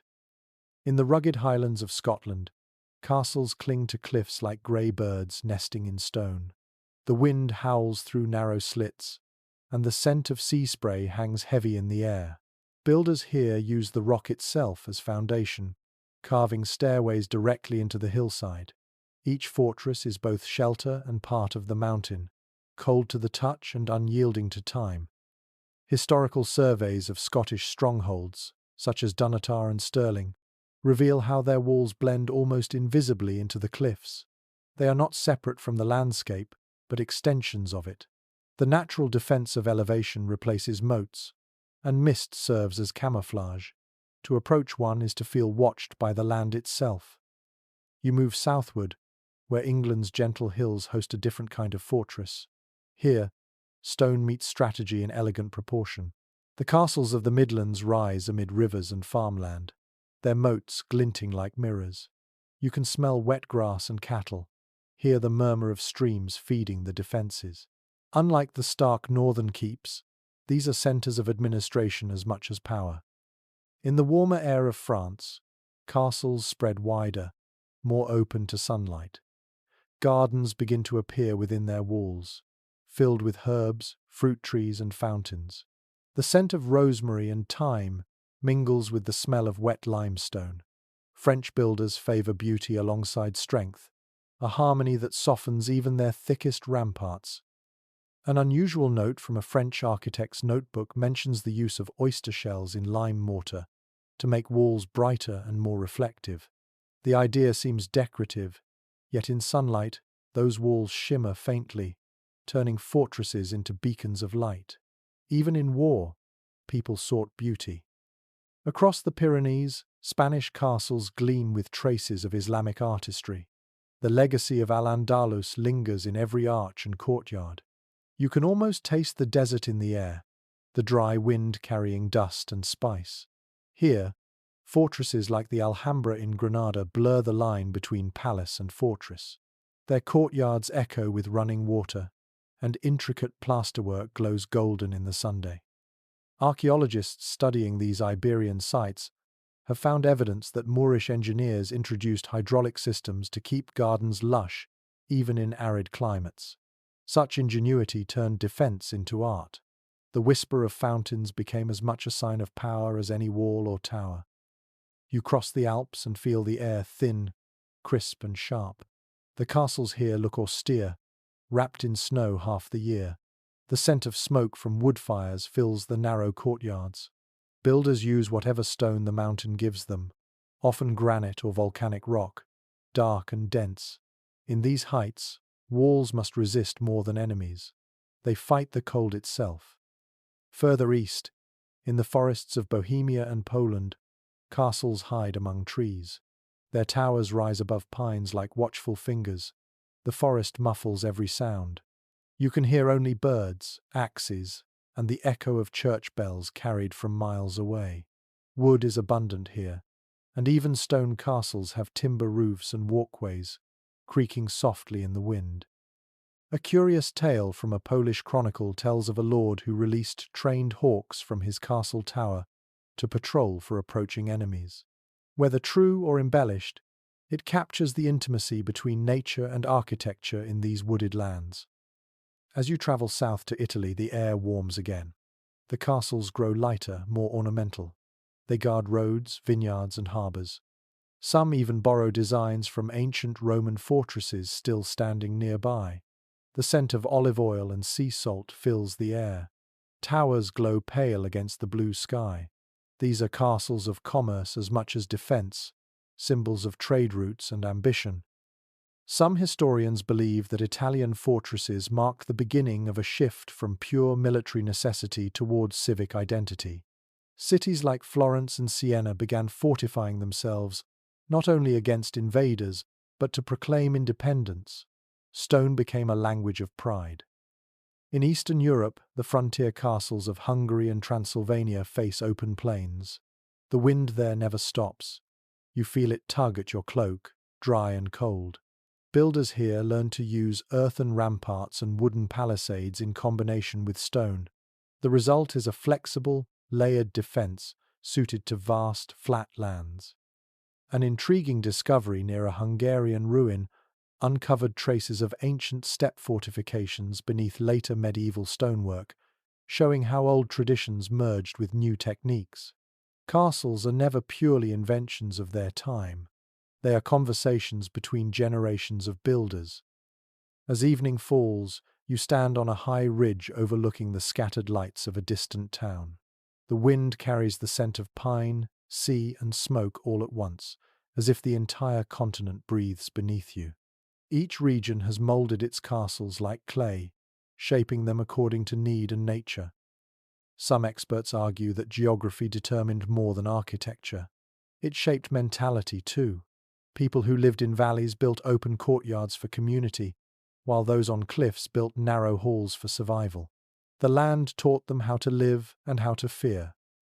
The sun dips below the horizon, and the sky turns the color of cold iron. A bell rings faintly from somewhere below. You imagine all those castles scattered across Europe, each lit by torches, each unique yet bound by the same purpose: to endure. The earth itself is their blueprint. You close your eyes and hear it: the wind in the mountains, the splash of water in moats, the cry of gulls above coastal towers. Geography has given each fortress its voice. Together they form a chorus that still echoes through time.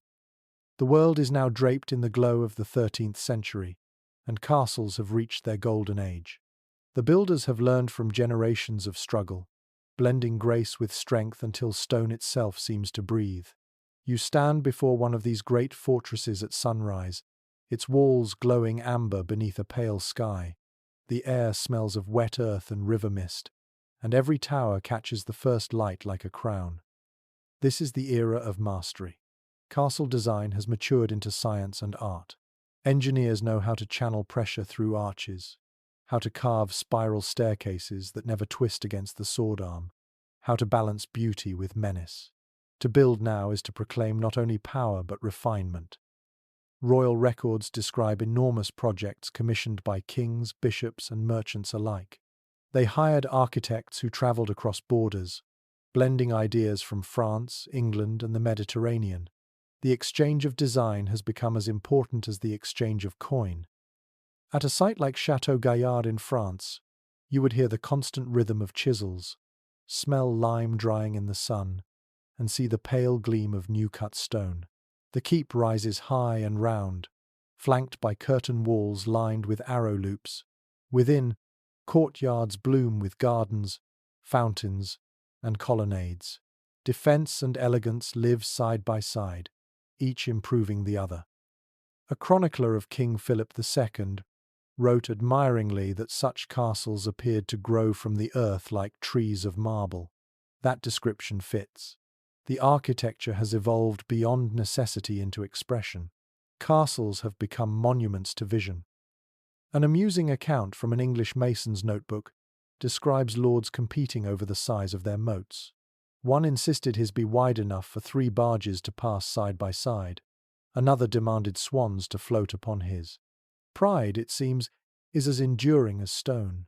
Yet even vanity produces beauty when guided by craft. Inside, the rooms have changed too. You walk through a great hall lined with tapestries depicting hunting scenes, their colours rich and alive. The smell of beeswax and rosemary fills the air. Light from tall windows touches polished wood and glints on silver cups. It feels less like a fortress and more like a living organism, adapting to both comfort and command. Archaeological surveys show how innovations from this century transformed living conditions. Stone vaulting replaced timber ceilings, reducing the risk of fire. Latrines were built into the walls with chutes draining outside, improving sanitation. Kitchens moved to separate buildings to keep smoke away from living quarters. Even heat was managed through wall flues that carried warmth from central fireplaces. The result is striking. Castles are now both homes and engines of survival, able to host hundreds during a siege while offering comfort during peace. You can hear the hum of life everywhere, the sound of a minstrel tuning his harp, the chatter of servants in the kitchen, the clang of a forge nearby. The entire complex pulses with purpose. Scholars sometimes refer to this period as the architectural flowering of the Middle Ages. The great building programs of Edward I in Wales, Frederick II in Sicily, and the Capetian kings in France stand as testaments to human ambition tempered by patience. Each castle reflects the personality of its patron. Edward's are stern and geometric. Frederick's blend cultures like a mosaic, and the French ones balance delicacy with grandeur. Curiously, some building accounts list expenses not for weapons but for musicians, stained glass, and imported silk. Even in fortresses, art has found a place. One document from Italy records the purchase of coloured tiles shaped into patterns meant to please visiting dignitaries. Beauty has become part of diplomacy. Not everyone admires this elegance. A few monks write bitterly that nobles now care more for painted walls than for prayers. Others see the prosperity as divine reward. Opinions differ, but no one can deny that castles have become mirrors of their age, orderly, ambitious, and endlessly inventive. You wander up to the battlements. The view stretches across green fields and winding rivers. The breeze carries the scent of wildflowers from the valley below. From up here, the fortress feels eternal, untouchable. Yet even as it stands unshaken, time is already shifting beneath its foundations. The seeds of change lie hidden, waiting for new kinds of war. Some experts believe the perfection of these 13th-century castles marked both a climax and a beginning of decline. Once walls reached this level of sophistication, further improvement became difficult. The very strength of the system made it rigid, unable to adapt quickly to new threats. Perfection, in history, often carries the shadow of its own end. You descend again to the courtyard, where horses stamp and clatter on the cobblestones. A page carries a tray of fruit toward the hall, the scent of apples trailing behind him. The smith's fire glows red in the distance, sparks rising like stars. Everything feels secure, serene, complete. As evening falls, the castle glows with torchlight. Music drifts through the windows, mingled with laughter and the gentle murmur of voices. Somewhere, a poet recites verses about loyalty and love, his words blending with the crackle of fire. The walls echo softly, absorbing it all. You pause by the gate and look back. The towers reach into the darkening sky, their flags barely moving in the still air.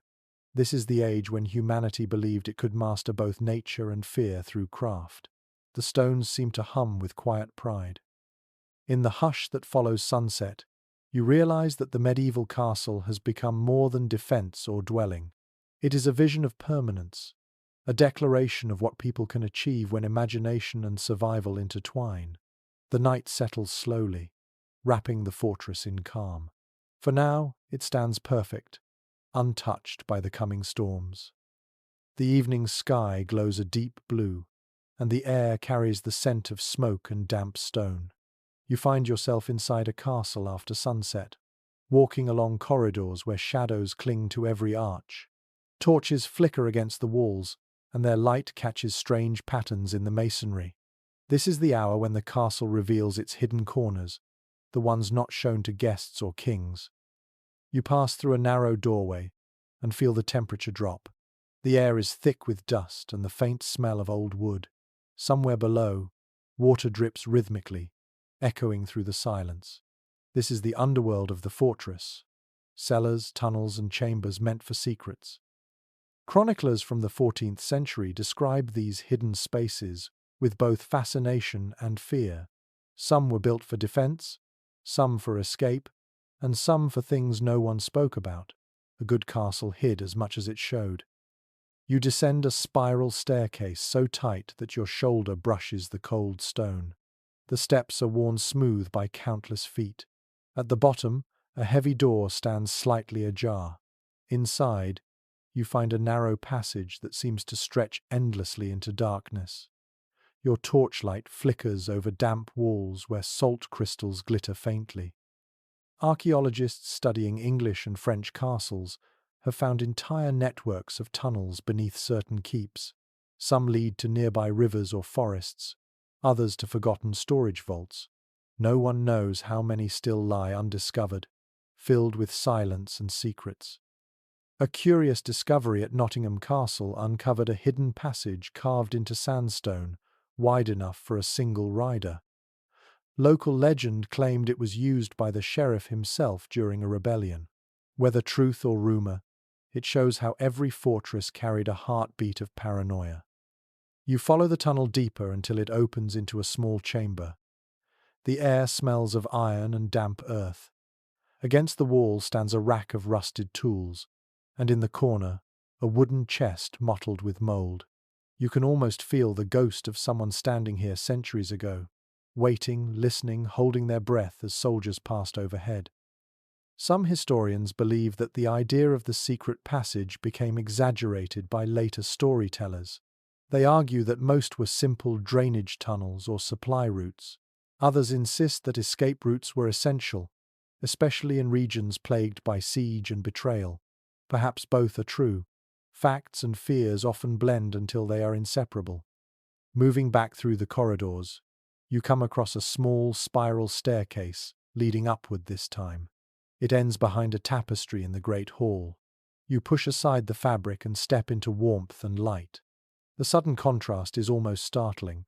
Servants move quietly, pouring wine and arranging plates. None of them notice you. The hall hums with calm routine, unaware of the darkness just beneath its feet. An account from a medieval steward's ledger mentions that castle architects often hid narrow passages for servants to move unseen. These hidden doors allowed food to reach the lord's table still warm, and ensured that privacy was never interrupted. Practicality often disguised itself as mystery. The quirks of medieval imagination filled these spaces with legends. One tale from Germany tells of a knight who vanished into a wall and was never seen again. Another from Wales claims that treasure was buried within a secret chamber, guarded by spirits who whispered in the dark. Whether truth or invention, such stories gave personality to stone. You pause beside a tall window, the cold glass trembling with wind. The courtyard below glows faintly in torchlight. Somewhere out there, are cellars filled with wine, secret tunnels winding toward the forest, and small rooms no one has entered in generations. A castle is never entirely known, not even to those who live in it. Some researchers argue that this complexity reflects medieval thought itself. People saw the world as layered, sacred above, sinful below. The same pattern shaped their buildings. Chapels reached upward toward heaven, while storage vaults sank downward toward fear.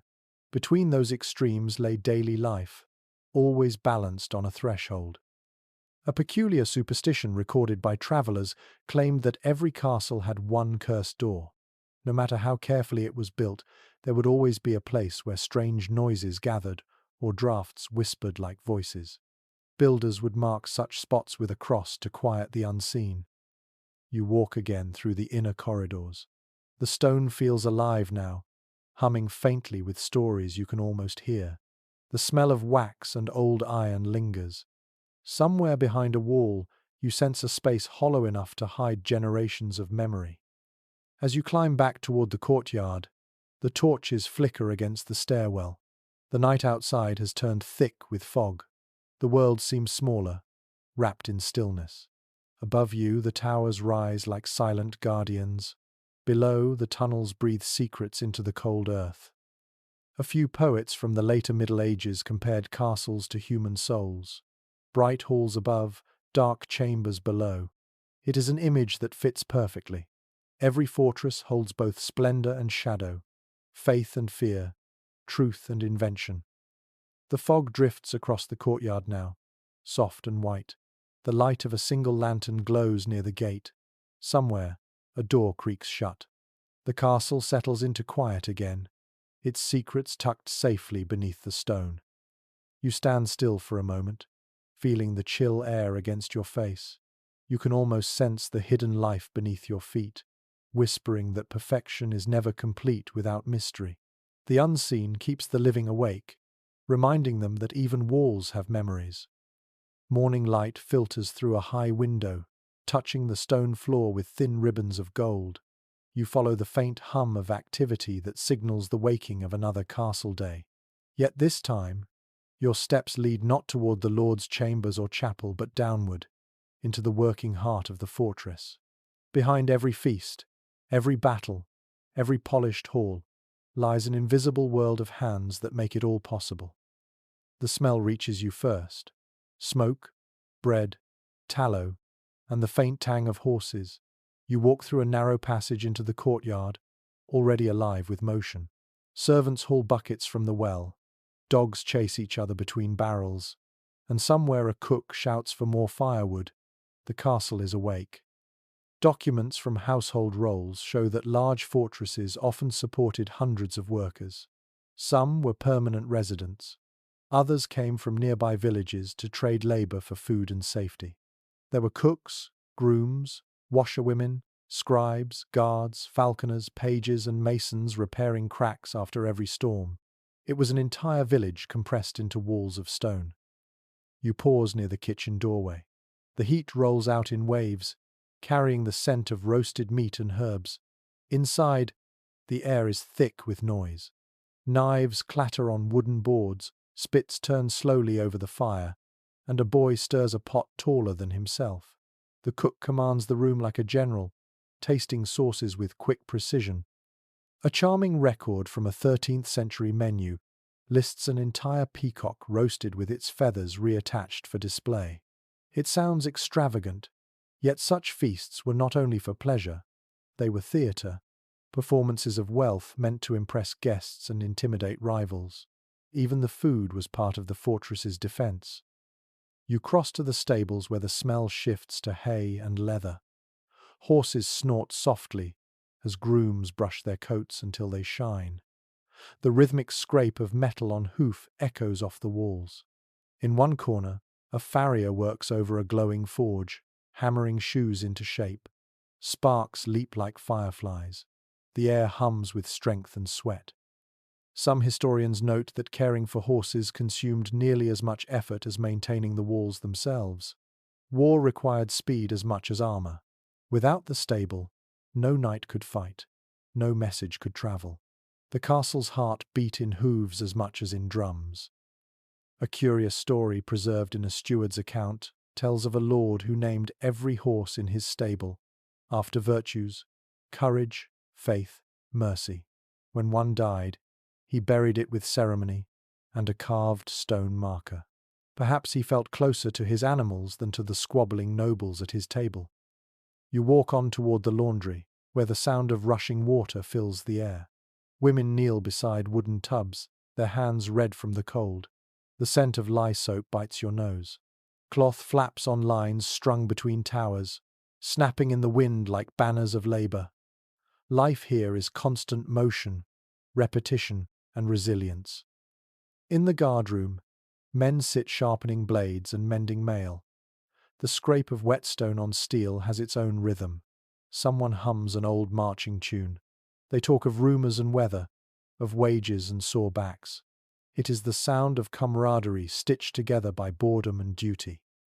Archaeological studies of castle refuse pits reveal discarded bones, pottery, and broken tools, small evidence of this daily life. Through them, historians reconstruct the patterns of ordinary people who never appear in royal records. Their work built the comfort others enjoyed. Some scholars argue that castles were less the homes of lords and more the workplaces of the many. Every tower was a workshop, every hallway a passage for labor. From sunrise to sunset, the fortress thrived on motion.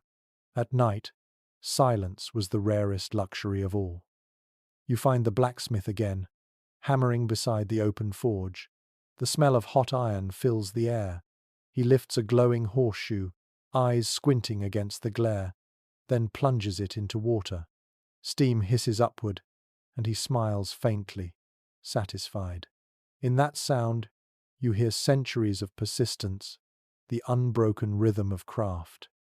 Curiously, a few castle accounts mention musicians and jesters kept on permanent salary. Their role was not only entertainment, but morale. Laughter, like stone, was a tool of endurance. In hard winters or long sieges, a song could hold despair at bay better than any weapon. As noon approaches, you pass through the servants' quarters. The walls are plain, the air thick with the scent of straw bedding. On a small table sits a loaf of bread and a jug of weak ale, a modest meal for those who make royal banquets possible. You feel the warmth here, the closeness of bodies and voices. Hierarchy may divide, but labor unites. Some experts have observed that the structure of castle life mirrored the society outside its walls. Order, repetition, and faith in routine. Everyone, from lord to stable boy, played a role. Remove one, and the harmony faltered. The castle's strength was not only in stone, but in the rhythm of cooperation. Evening settles again. The kitchen fires burn low, the courtyard quiets, and the smell of bread gives way to smoke and rest. A dog lies curled near the gate. The servants retreat to their rooms, weary but content. Above them, the lord dines under candlelight, unaware perhaps of how much his comfort depends on those unseen hands. As you look back, you realize that the true life of the medieval castle lies here, among the cooks and grooms, the guards and children, the laughter and tired sighs. These are the invisible souls who kept the walls alive long after kings had left. The fortress was never only a monument to power, it was a living body, its heartbeat human. The night sky is clear, stars scattered like cold embers above the towers. You stand on the battlements, and hear a low rumble far away. It is not thunder. The world is changing, and the sound belongs to something new. Across Europe, strange weapons are appearing. Heavy barrels of bronze that spit fire and smoke. The age of stone is about to tremble. You watch as dawn creeps over the horizon, revealing soldiers dragging metal tubes mounted on wooden frames. Their faces are smudged with soot. The air smells sharp and metallic, like a storm before lightning. Gunpowder has entered the story.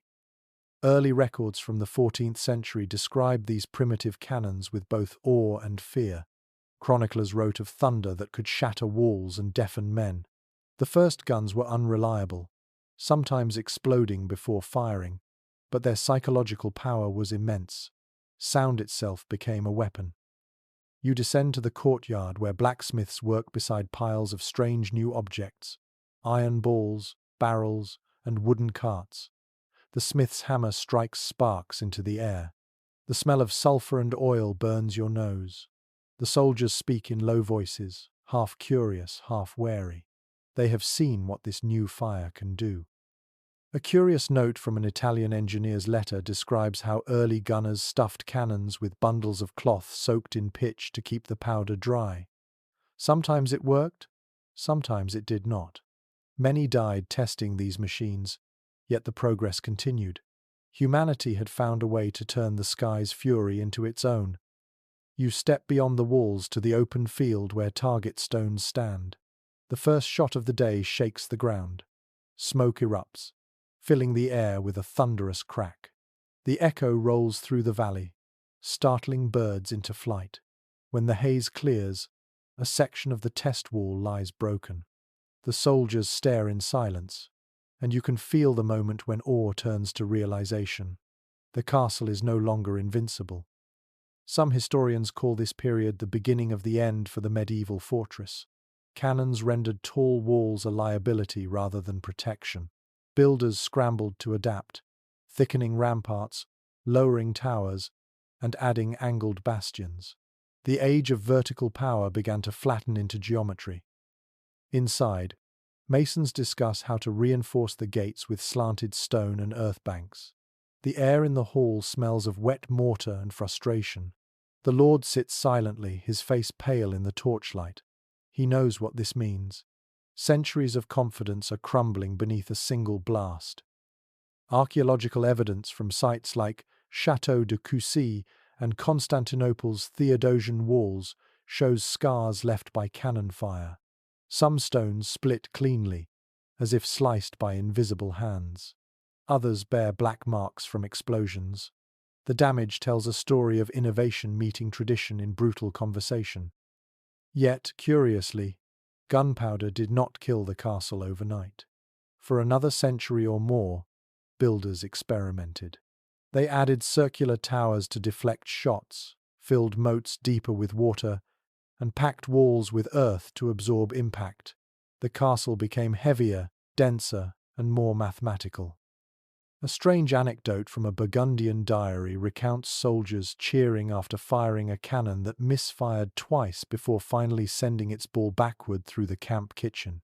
The entry ends with dry humor. The soup was never the same again. Innovation often arrives clumsily. You walk through the inner courtyard as night returns. The air is thick with smoke. Men scrub soot from the walls, coughing. A few argue that the new weapons will ruin chivalry itself. Others shrug, saying that every age finds its own terror. You can sense both dread and fascination swirling together.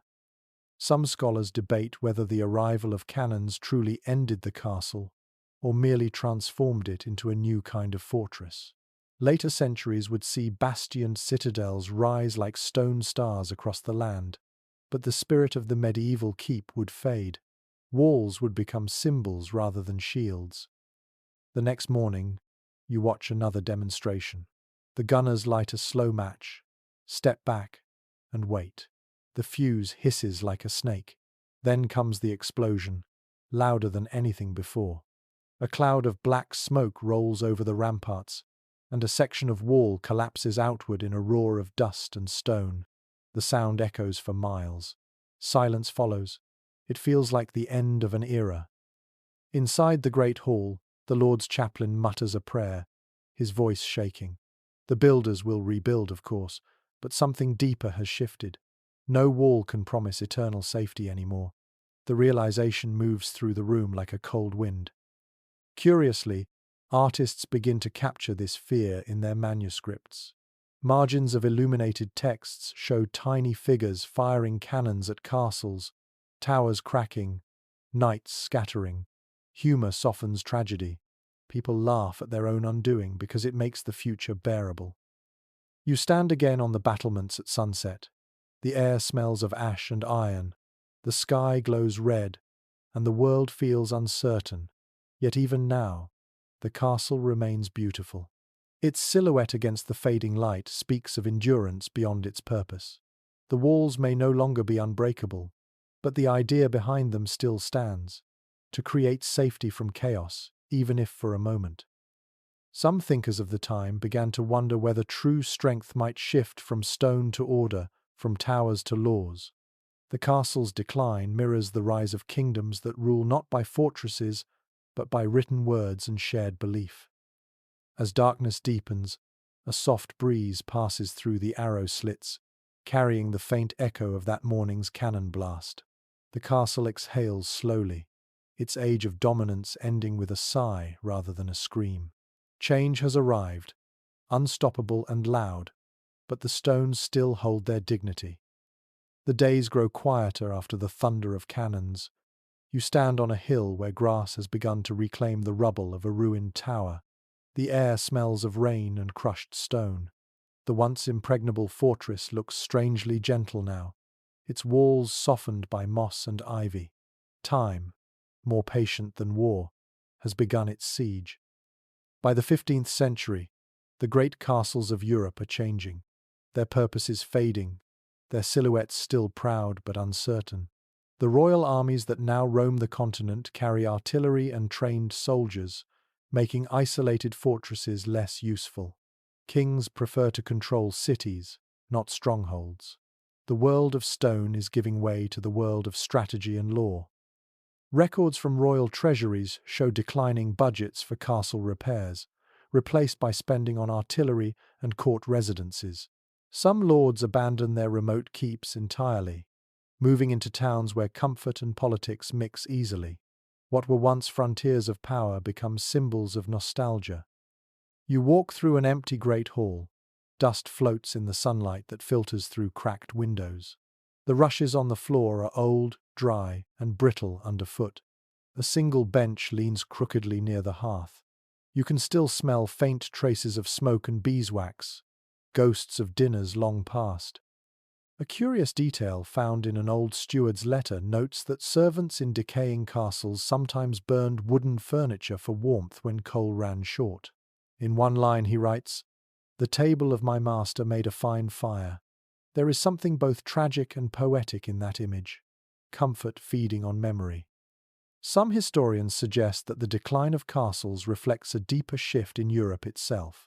Feudalism, that ancient web of loyalties tied to land and lord, begins to unravel. Centralized monarchies rise in its place. The new rulers no longer need hundreds of independent fortresses. They prefer obedience to walls. You step into what was once a chapel. The ceiling has partly collapsed, and ivy crawls along the altar. Birds nest in the corners where candles once burned. The air smells of damp stone and moss, a mixture of decay and renewal. Sunlight streams through the broken roof, turning the dust into gold. The sacred and the ruined coexist. Archaeological surveys reveal how many castles were gradually dismantled rather than destroyed. Stones were taken to build cottages and barns nearby. Towers became quarry piles for humbler homes. In this way, the fortress lived on, scattered across the countryside as doorsteps and walls. An unusual story survives from a village in Burgundy. When the local castle was abandoned, farmers hauled its stones away by night, believing them blessed. They claimed that crops grew better in fields bordered by holy walls. Whether out of faith or thrift, they carried the past into their own lives, one stone at a time. You climb a staircase that ends abruptly in open air. Below, the courtyard is a garden now. Herbs grow where soldiers once stood. The scent of thyme and mint floats upward. Bees hum lazily in the sunshine. What was once a machine of defense has become a sanctuary of calm. Some experts argue that castles did not truly die, but evolved into manor houses and palaces. The architecture of authority simply changed shape. The great keeps gave way to wide halls filled with light, to windows that invited rather than repelled. Power traded battlements for balconies. Still, there is something haunting about the emptiness of these ruins. You imagine voices echoing faintly, laughter and footsteps lost to time. The air feels thick with memory. You run your hand over the wall, the surface rough and cool, speckled with lichen. It feels alive in its decay. A scholar once wrote that every ruin is a collaboration between human hands and nature's patience. Looking at this place, you understand what he meant. The vines are finishing what the masons began, binding the stones together with roots instead of mortar. Some chroniclers of the late Middle Ages lamented this transformation. They saw it as a loss of discipline, a decline of noble strength. Others welcomed it, calling the end of castles the birth of civility. No longer would men hide behind walls and rule through fear. Now, they would gather in cities, write laws, and build beauty in open air. You wander through what used to be the kitchen. The hearth is cold, filled with fallen bricks. The faint smell of ash lingers, though centuries have passed. A small fern grows in the crack of the stone floor. It seems to whisper that even ruin has its purpose. A curious legend from Wales tells of a ghostly mason who continues to work at night on unfinished walls. Villagers claim to hear tapping in the distance, like a hammer against hollow stone. Perhaps memory itself builds without rest, unwilling to let the past vanish completely. The wind rises, carrying the scent of rain. Drops begin to fall, pattering softly on the stones. The ruin gleams wet, silver and green at once. You step outside and look back one last time. The towers are broken but beautiful, their shapes blurred by mist. Some modern historians describe this period as the twilight of the medieval world. Feudal lords yield to monarchs, knights fade into legend, and castles turn to poetry. The age of walls has given way to the age of words.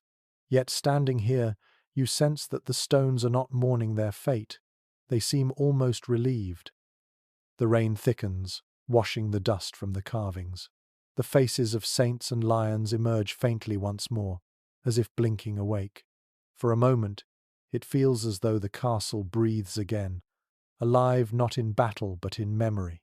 The sound of rain becomes its final music, soft and forgiving. The rain has stopped, and morning mist curls through the valleys. You walk toward a wide stone structure rising gracefully above gardens and fountains. It has towers, yes, but they are slender and decorative. There are guards, but their halberds gleam more for show than for war. The age of castles has turned into something new. You have arrived at the beginning of the palace. The air smells of roses and polished marble. Music drifts faintly from within, the slow, measured sound of a lute and the quiet hum of conversation. You step through the gate and realize that this place has no moat, no portcullis, no dread of siege. The walls are built not for protection but for display. The great fortress has learned to smile. Royal records from the 15th century reveal a shift in priorities. Money once spent on battlements now funds tapestries, frescoes, and formal gardens. Architecture becomes a language of peace and prestige. The castle, once a symbol of survival, now embodies refinement. You walk into a hall flooded with light from tall windows. The scent of waxed wood and jasmine lingers in the air. Servants glide across the floor carrying silver trays, their steps silent on polished stone. The lord of this place wears velvet instead of armor, and his hands bear rings instead of calluses. He rules through charm, not through fear. An interesting account from the court of Burgundy describes how nobles began holding spectacles of elegance, evening gatherings filled with poetry readings, dances, and elaborate costumes. The goal was to impress rather than intimidate. The sword had given way to the sonnet. Some scholars see this transformation as a reflection of a world less obsessed with defense and more with reputation. Trade, diplomacy, and culture now connect kingdoms more than war does. The castle evolves into a theatre of influence, its walls painted with allegories of virtue and love. You pass into the private chambers. The air is scented with lavender and warmed by small braziers of glowing coals. The furniture gleams with inlaid patterns of ivory and mother of pearl. Tapestries show not battles but gardens, lovers, and mythical creatures. Everything speaks of leisure, though beneath the elegance lies careful design. Even comfort is a strategy. A curious letter from an Italian architect to his patron in 1480 advises, "Build no wall without beauty, for beauty defends more loyally than soldiers." It sounds poetic, but it carries truth. Visitors impressed by harmony are less likely to think of rebellion. Architecture has learned diplomacy. You step out into the garden, where the air smells of water and herbs. Fountains murmur softly among hedges trimmed into geometric perfection. Couples stroll along gravel paths, their voices low and content. The same landscape that once bristled with watchtowers now blooms with order and serenity. Archaeological studies of Renaissance estates reveal how builders reused the stone of old fortresses to construct palaces and terraces. The past literally became the foundation of the new. In these gardens, you sense both triumph and irony. The tools of war turned into ornaments of peace. Some historians argue that this shift was not entirely gentle. Palaces still symbolized power, only now cloaked in civility. The banquet table replaced the drawbridge as the place where alliances were forged and broken. Intrigue moved from battlefield to ballroom. The castle's drama continued, only in silk instead of chainmail. Inside the great hall, musicians play as guests laugh softly. The chandeliers drip with candlelight, casting warm reflections on golden cups. A poet recites verses about loyalty and fate, and the Lord nods with satisfaction. Yet, if you listen closely, the same old hierarchy hums beneath the music. Servants wait in shadows, their faces unreadable, still carrying the weight of unseen labor. Curiously, in this refined world, nostalgia for the older, harsher age never disappears. Nobles decorate their halls with fake battlements, display rusted swords, and commission paintings of heroic sieges. Even as they celebrate peace, they romanticize the struggle that peace replaced. Human memory is reluctant to let go of drama. You wander into the library, where the air smells of parchment and dust. Sunlight touches the spines of books bound in deep red and green. Here lies another kind of fortress, knowledge arranged in perfect order. The medieval walls of defense have become shelves of ideas. Scholars debate philosophy, read Plato, and translate Arabic science. The mind now guards what the sword once did.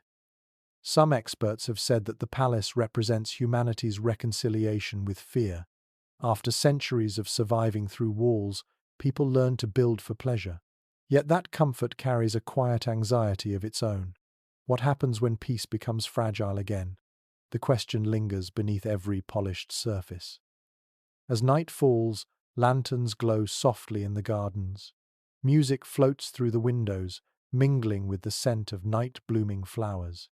You look back at the graceful towers and think of the fortresses that came before them.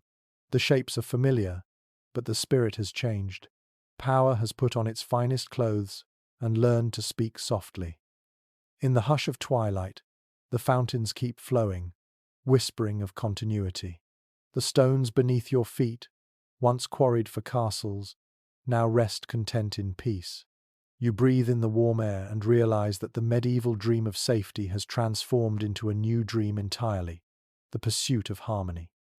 The morning light glows soft over the hills, and you find yourself standing before a ruin draped in ivy. The air smells of wet earth and moss. Birds dart through open windows where glass once caught sunlight. The castle, once proud and defiant, has become quiet. What was once a fortress is now a memory, its stones softened by time and poetry. By the 18th century, the age of castles has ended completely.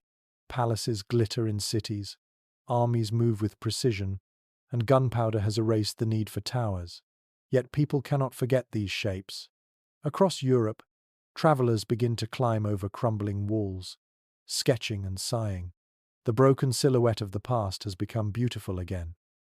A journal entry by an English poet in 1760 describes walking through the ruins of Tintern Abbey and feeling a kind of sweet melancholy. That phrase captures the new mood perfectly. What was once terror now inspires tenderness. People fall in love with decay. You walk through a broken gate where vines hang like curtains. The smell of wildflowers mingles with the scent of damp stone. The ground is uneven, littered with fallen blocks covered in moss. You run your fingers across the rough surface of one stone and feel how soft it has become under centuries of rain. The ruin no longer threatens, it invites. Artists set up easels in these places, painting arches that frame the sky. Travelers write letters by candlelight, describing moonlight shining through empty towers. For the first time, ruins become destinations rather than warnings. The imagination turns loss into beauty. Some historians note that this romantic fascination with decay reflected a deeper longing. The industrial world was growing louder, faster, and harsher. People found comfort in ruins that seemed untouched by progress. They looked backward to remember a time when life felt slower and full of mystery, even if that time had been dangerous. A curious entry from a Scottish diary tells of a nobleman who rebuilt part of his family's ruined castle, but left one tower deliberately unfinished, to remind the eye of time's dominion. The gesture became fashionable. Imperfection turned into art. You climb a narrow stair that ends abruptly in open air. Below, a river curls through the valley, sparkling in sunlight. The wind brushes your face and carries the scent of heather and rain. You can almost hear the whispers of the past, the laughter of children, the clang of blacksmiths, the distant tolling of a chapel bell. They echo faintly, then fade into birdsong. Some experts argue that the romantic view of ruins changed how people understood history itself. Before this time, the past was something to escape. Now it became something to cherish. The broken tower, the cracked arch, the weathered wall, all became symbols of endurance. To crumble was to have lived long enough to matter. Curiously, a few ruined castles even became gardens. Owners planted roses among the rubble, turning old moats into ponds. Dinner parties were held inside roofless halls beneath the stars. The past became decoration, folded into leisure. A fortress that once held soldiers now held laughter and wine. As you explore, you find a carved stone half buried in grass. The faint outline of a lion remains, its mane eroded but still proud. Touching it feels like touching the echo of courage itself. The artistry survives even when purpose does not. Poets and painters of the Romantic era fill their work with such imagery. Wordsworth, Byron, Turner all found inspiration in broken walls and fading light. They saw in ruins the fragility of glory and the beauty of impermanence. The castle had ceased to defend. Now it simply reminded. Not everyone shared the sentiment. Some practical voices called ruins useful only to poets and owls. Others argued that letting them crumble was wasteful, yet the majority preferred them untouched. In their silence, people heard the hum of history. Even in decline, the castle continued to shape imagination. Children played knights among the stones, lovers carved initials into the walls, and wanderers rested in their shade. The fortress, once closed to all but a chosen few, now belonged to everyone. The wind grows stronger, rattling leaves through open windows.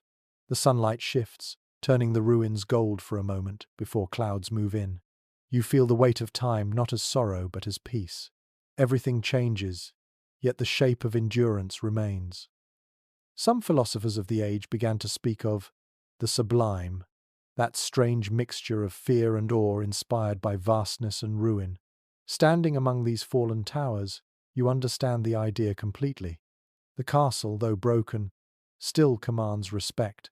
It has become part of nature's own architecture, a reminder that all creations, no matter how mighty, return to the earth. As evening falls, mist drifts through the empty halls. A single bird calls from a window arch, its song echoing faintly.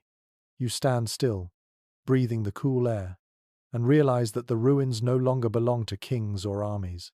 They belong to time itself, and to anyone willing to listen. The stones are quiet now, but they have learned a new language, that of memory and beauty. In their silence lies a kind of truth that no victory could ever declare. The morning mist lifts to reveal scaffolding. The castle you stand before is no longer left to crumble. Workers climb wooden ladders, their hammers ringing through the air. The smell of wet lime and sawdust fills your lungs.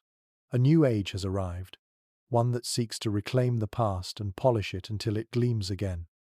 It is the 19th century, and across Europe, the old ruins of the Middle Ages are being reborn. Architects, romantics, and nationalists have turned their gaze to the broken towers and cracked arches of their ancestors.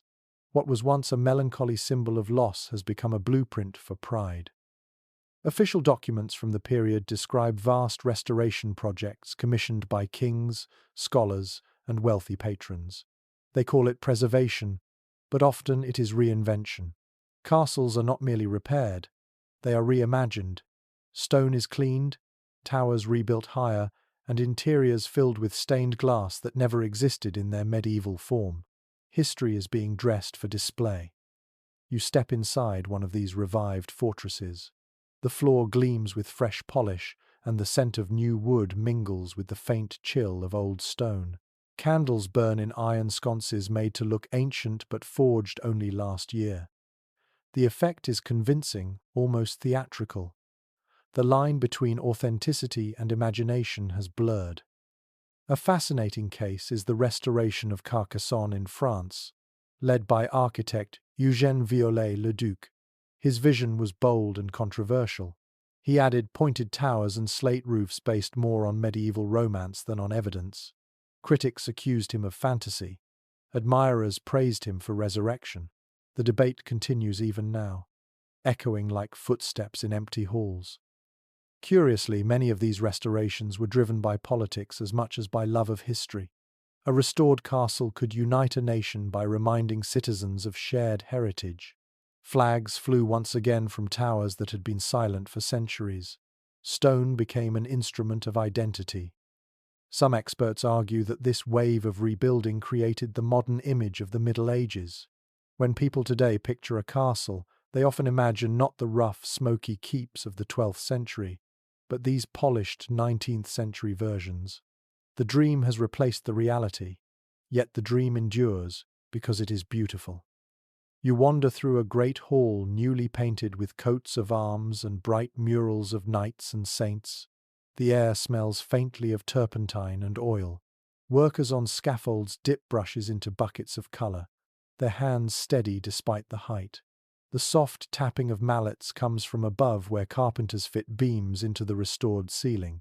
The castle is alive again, but its heartbeat is imitation. An odd but endearing story comes from Bavaria, where King Ludwig II commissioned Neuschwanstein Castle, a fantasy in stone perched on cliffs above the Alps. It was built not for defense or residence, but for dreams. Inside, scenes from Wagner's operas cover the walls, and chandeliers sparkle like stars. The medieval world has returned, not through archaeology but through imagination. You pause beside a window and look out over the landscape. Below, the modern world hums with trains and telegraph wires, yet within these walls it feels distant. The castle stands like a time machine, inviting visitors to step into a past that never quite existed. Some scholars point out that this era's restorations said more about the 19th century than about the Middle Ages. The Victorians, longing for nobility in an age of factories, built their ideals into stone. The castles they restored were mirrors of their own desires for order, faith, and romance. Yet there is something touching in their ambition. To rebuild a ruin is to believe that the past can still offer meaning. Whether accurate or not, These projects kept history alive when it might have been forgotten entirely. You pass through a newly finished chapel where sunlight spills across fresh glass, depicting Street George and the dragon. The colors ripple across the floor like liquid fire. The smell of paint still lingers, but the feeling of reverence remains real. Perhaps truth lies as much in intention as in accuracy. Outside, tourists begin to gather, sketching and murmuring. The castle has become both monument and museum. Guides rehearse stories that balance fact with legend. You hear a child gasp in delight as she spots the high towers gleaming against the sky. The wonder that once belonged to fear now belongs to imagination.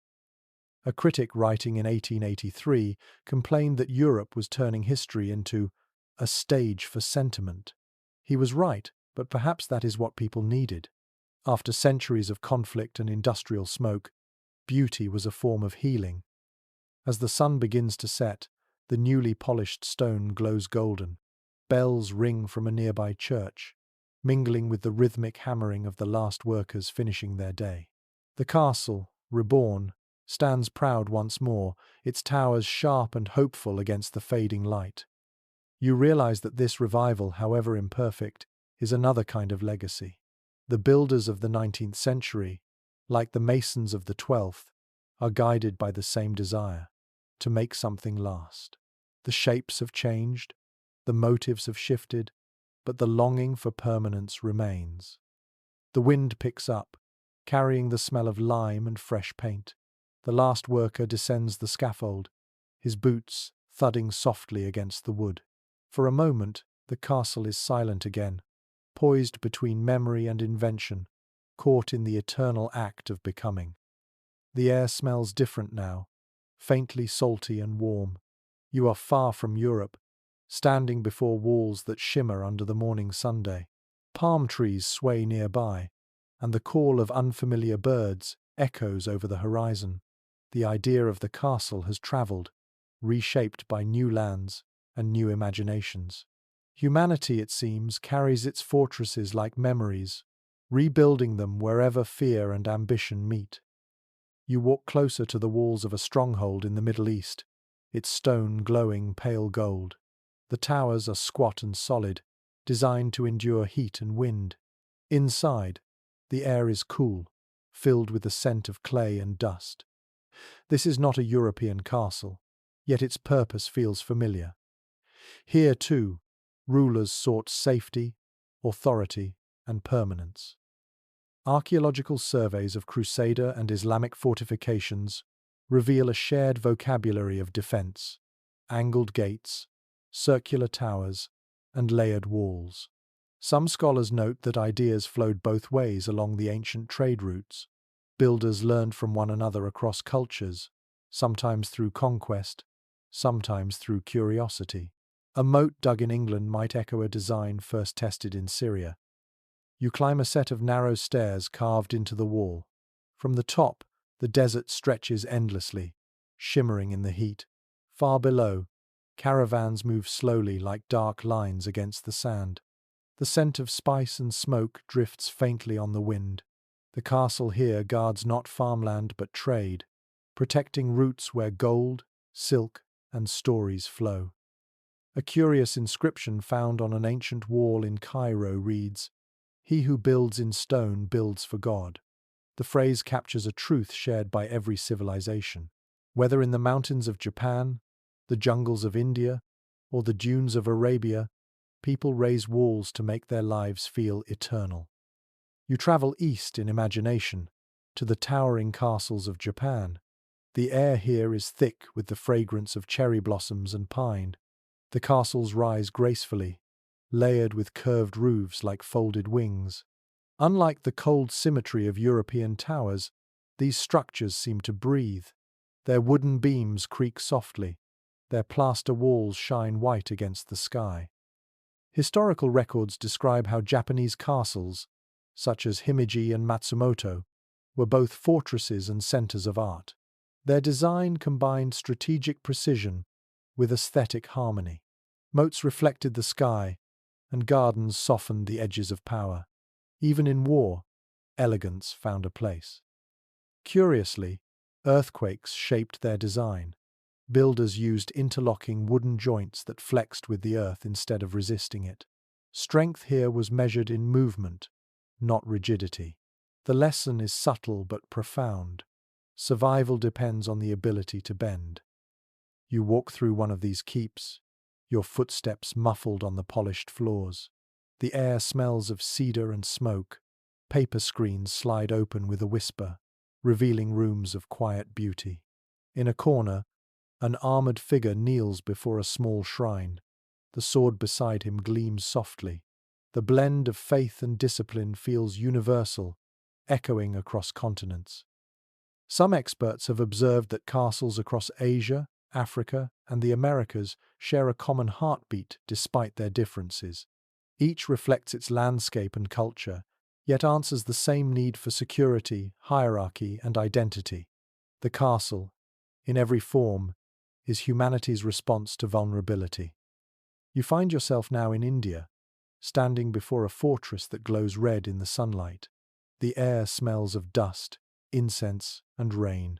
Massive walls stretch for miles, their surfaces carved with geometric patterns. Inside, courtyards bloom with flowers and fountains. The mingling of defense and beauty reaches a level almost divine. At places like Rajasthan's Marangar and Agra Fort, history whispers from every stone.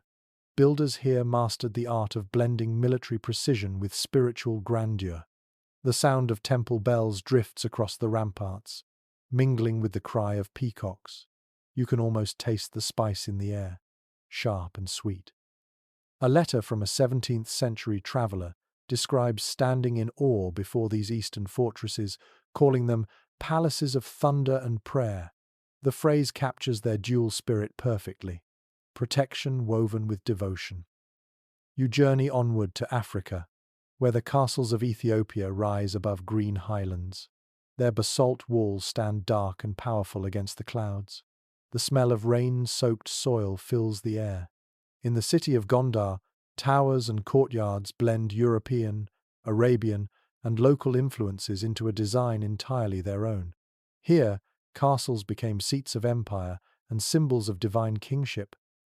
Some historians debate whether the European influence shaped these fortresses or if the similarities arose independently. The truth may lie somewhere between inspiration and coincidence. The human impulse to protect, to rise above, to endure is universal. You pause to rest in the shade of a tower wall. The wind shifts, carrying distant music. Drums, flutes, voices singing in harmony. The castle here is not a relic, but a living space, woven into daily life. Children play in its courtyards, markets spill through its gates, and the stones echo laughter rather than fear. From continent to continent, the forms vary, but the feeling remains. The castle is more than architecture. It is psychology turned to stone. Wherever it appears, it reflects the dreams and anxieties of its builders. You look up at the towers silhouetted against the setting sunday. The colors shift from gold to crimson, then to violet. It is the same light that once glowed over France, England, and Spain, now warming the walls of distant lands. The world's fortresses speak a single language, understood without words. Some modern scholars say that the castle, in all its forms, represents the human wish to make the temporary permanent. Every wall is a prayer against forgetting. That idea has crossed oceans and centuries unchanged. As night falls, you stand still, breathing the mingled scents of sand, rain, and wood smoke. The stars above are the same ones that shone over the first Motte-and-Bailey mound 1,000 years ago. The difference is only in the shape of the dream. The stars fade slowly, and you find yourself back in Europe, but the landscape feels unfamiliar. The towers that once ruled the skyline are now peaceful silhouettes surrounded by towns, farms, and quiet rivers. The castle no longer belongs to kings or soldiers. It has drifted into the realm of imagination. You sense it in every storybook, every film, every whispered tale of knights and dragons told by firelight. In the modern world, the castle has become a dream more than a dwelling. The scent of hay and smoke has been replaced by the faint sweetness of popcorn and new paper, because now its battlements live in books, paintings, and cinema. The fortress has traded stone for story. You walk through a museum gallery lined with paintings of romantic towers glowing under moonlight. Visitors move silently around you, their footsteps soft against the polished floor. A child stares at a painting of a castle rising above mist, her eyes wide.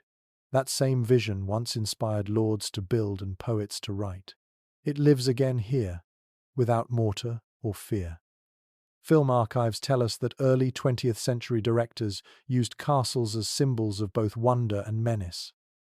Silent movies set in shadowed fortresses taught audiences to associate them with mystery. Later, fairy tale animations turned those same towers into beacons of hope.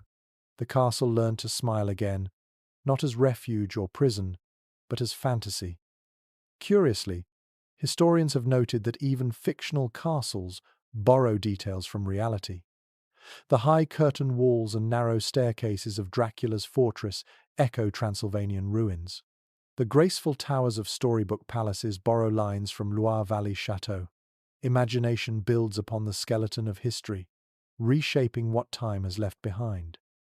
You step outside and see the outline of a restored castle across a distant hill, its windows glowing warm in the evening. Tourists wander through its halls by torchlight, listening to guides recount legends that blend truth and invention. The air smells of candle wax and wet grass. Cameras flash where once swords gleamed. The castle, still standing, has learned how to perform. Some scholars suggest that the enduring power of these buildings lies in emotion rather than fact. A castle represents safety to some, adventure to others, tragedy to poets, and childhood wonder to dreamers. Few symbols have carried so many meanings for so long. An intriguing modern custom has emerged: weddings held in castles, where couples exchange vows beneath ancient arches. The scent of flowers and champagne replaces that of smoke and steel. What began as a symbol of feudal hierarchy has become a backdrop for love and equality. History, it seems, has a sense of irony. In certain places, artists have turned ruins into theatres. You can almost hear the faint hum of music echoing where soldiers once shouted commands.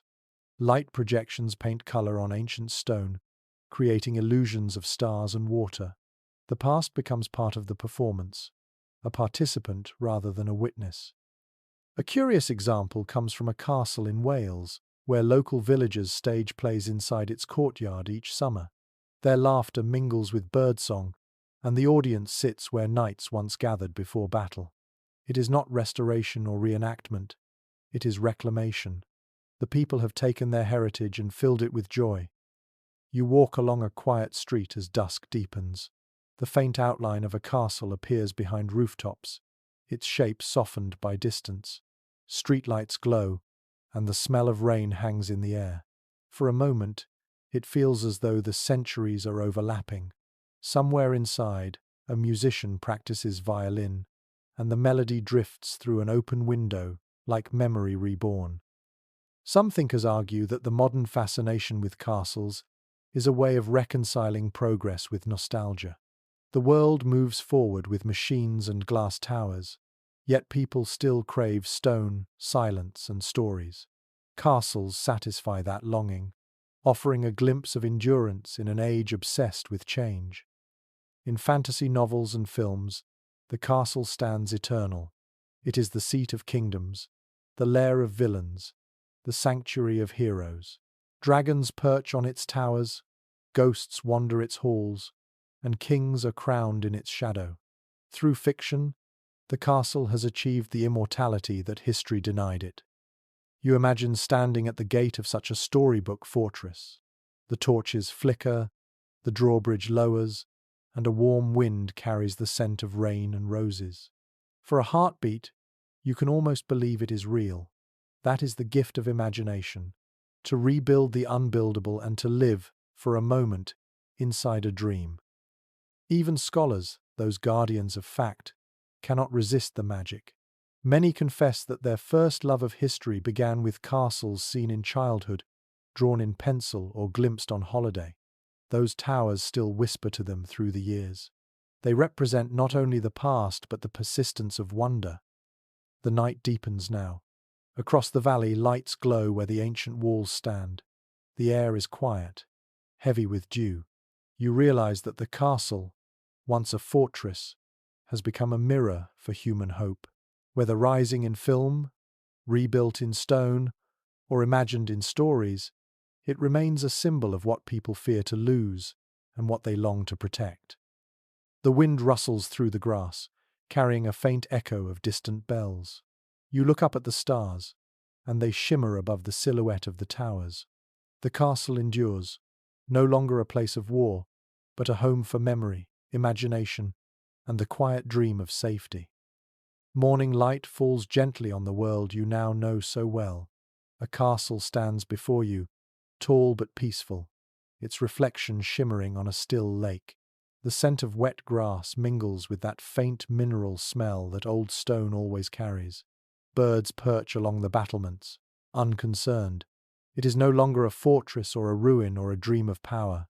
It is simply part of the landscape, a reminder that time and endurance can coexist quietly. You walk across the drawbridge that no longer lifts.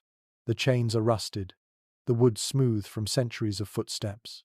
Inside the courtyard, the air is calm. Flowers bloom where soldiers once drilled, and sunlight warms the walls that once felt cold. A few tourists drift between towers, their laughter soft and respectful. Children point upward, tracing shapes of dragons in the clouds. Modern architects often study castles not to rebuild them, but to understand the language of permanence. Notes from design schools speak of adaptive strength, the way ancient stonework blends structure with poetry. Even glass skyscrapers, they say, borrow the idea of resilience from the fortress. The castle has become a teacher, not a ruler. An engineer once wrote that every material carries memory.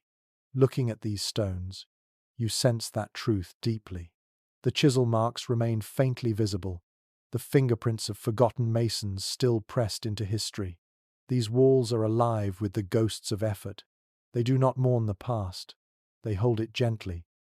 Curiously, the 21st century has found new ways to love these old giants. Drones film their towers from above, lasers map their corridors, and restorers clean them with the precision of surgeons. Technology, once a threat, now serves preservation. The hum of machines joins the whisper of wind through arrow slits.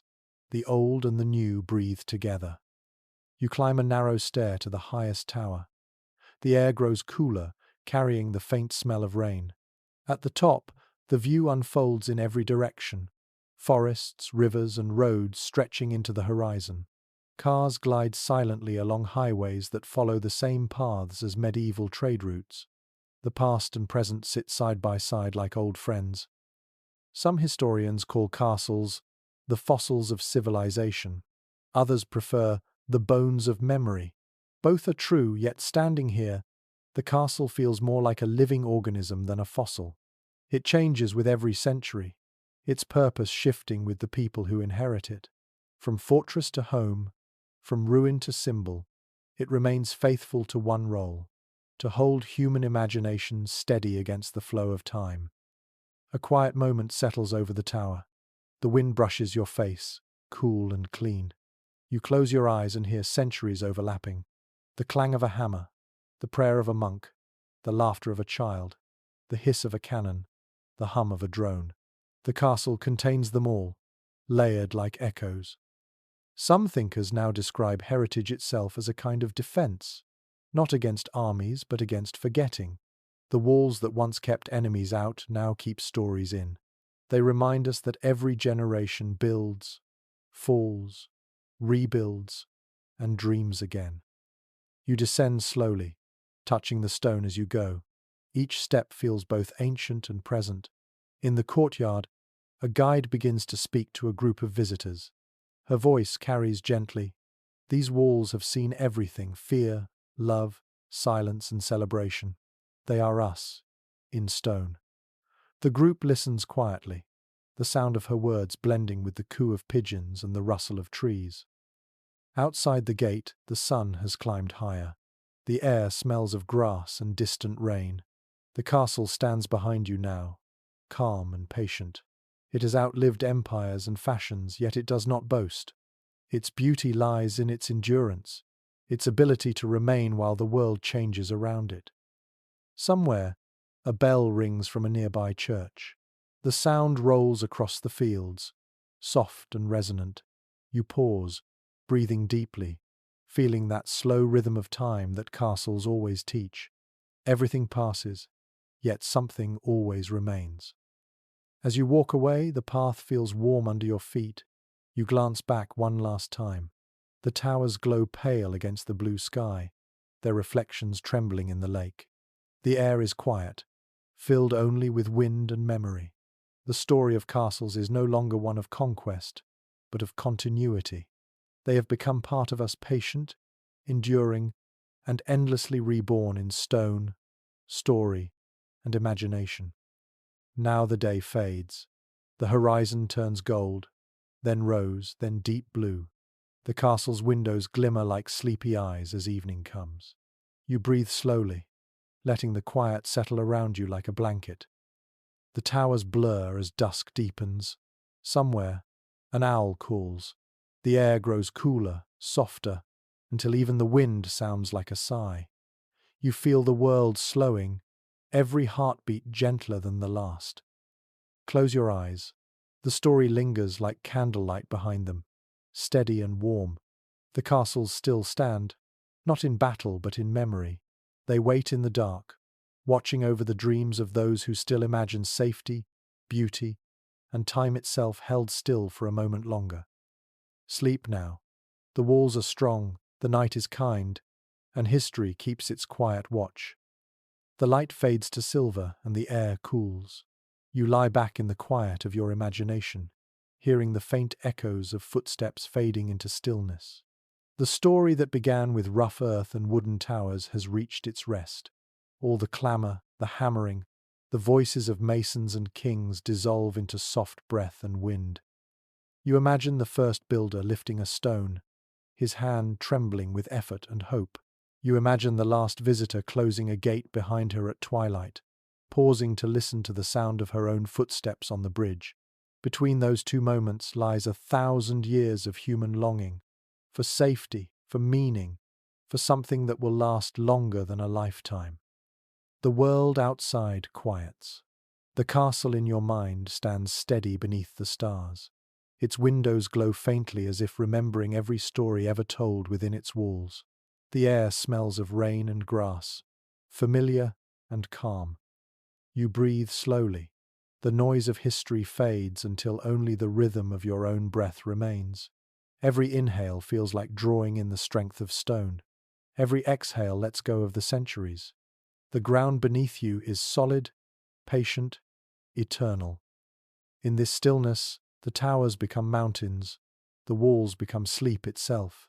You are safe, surrounded by the quiet persistence of time. The story ends, but the peace it leaves behind endures.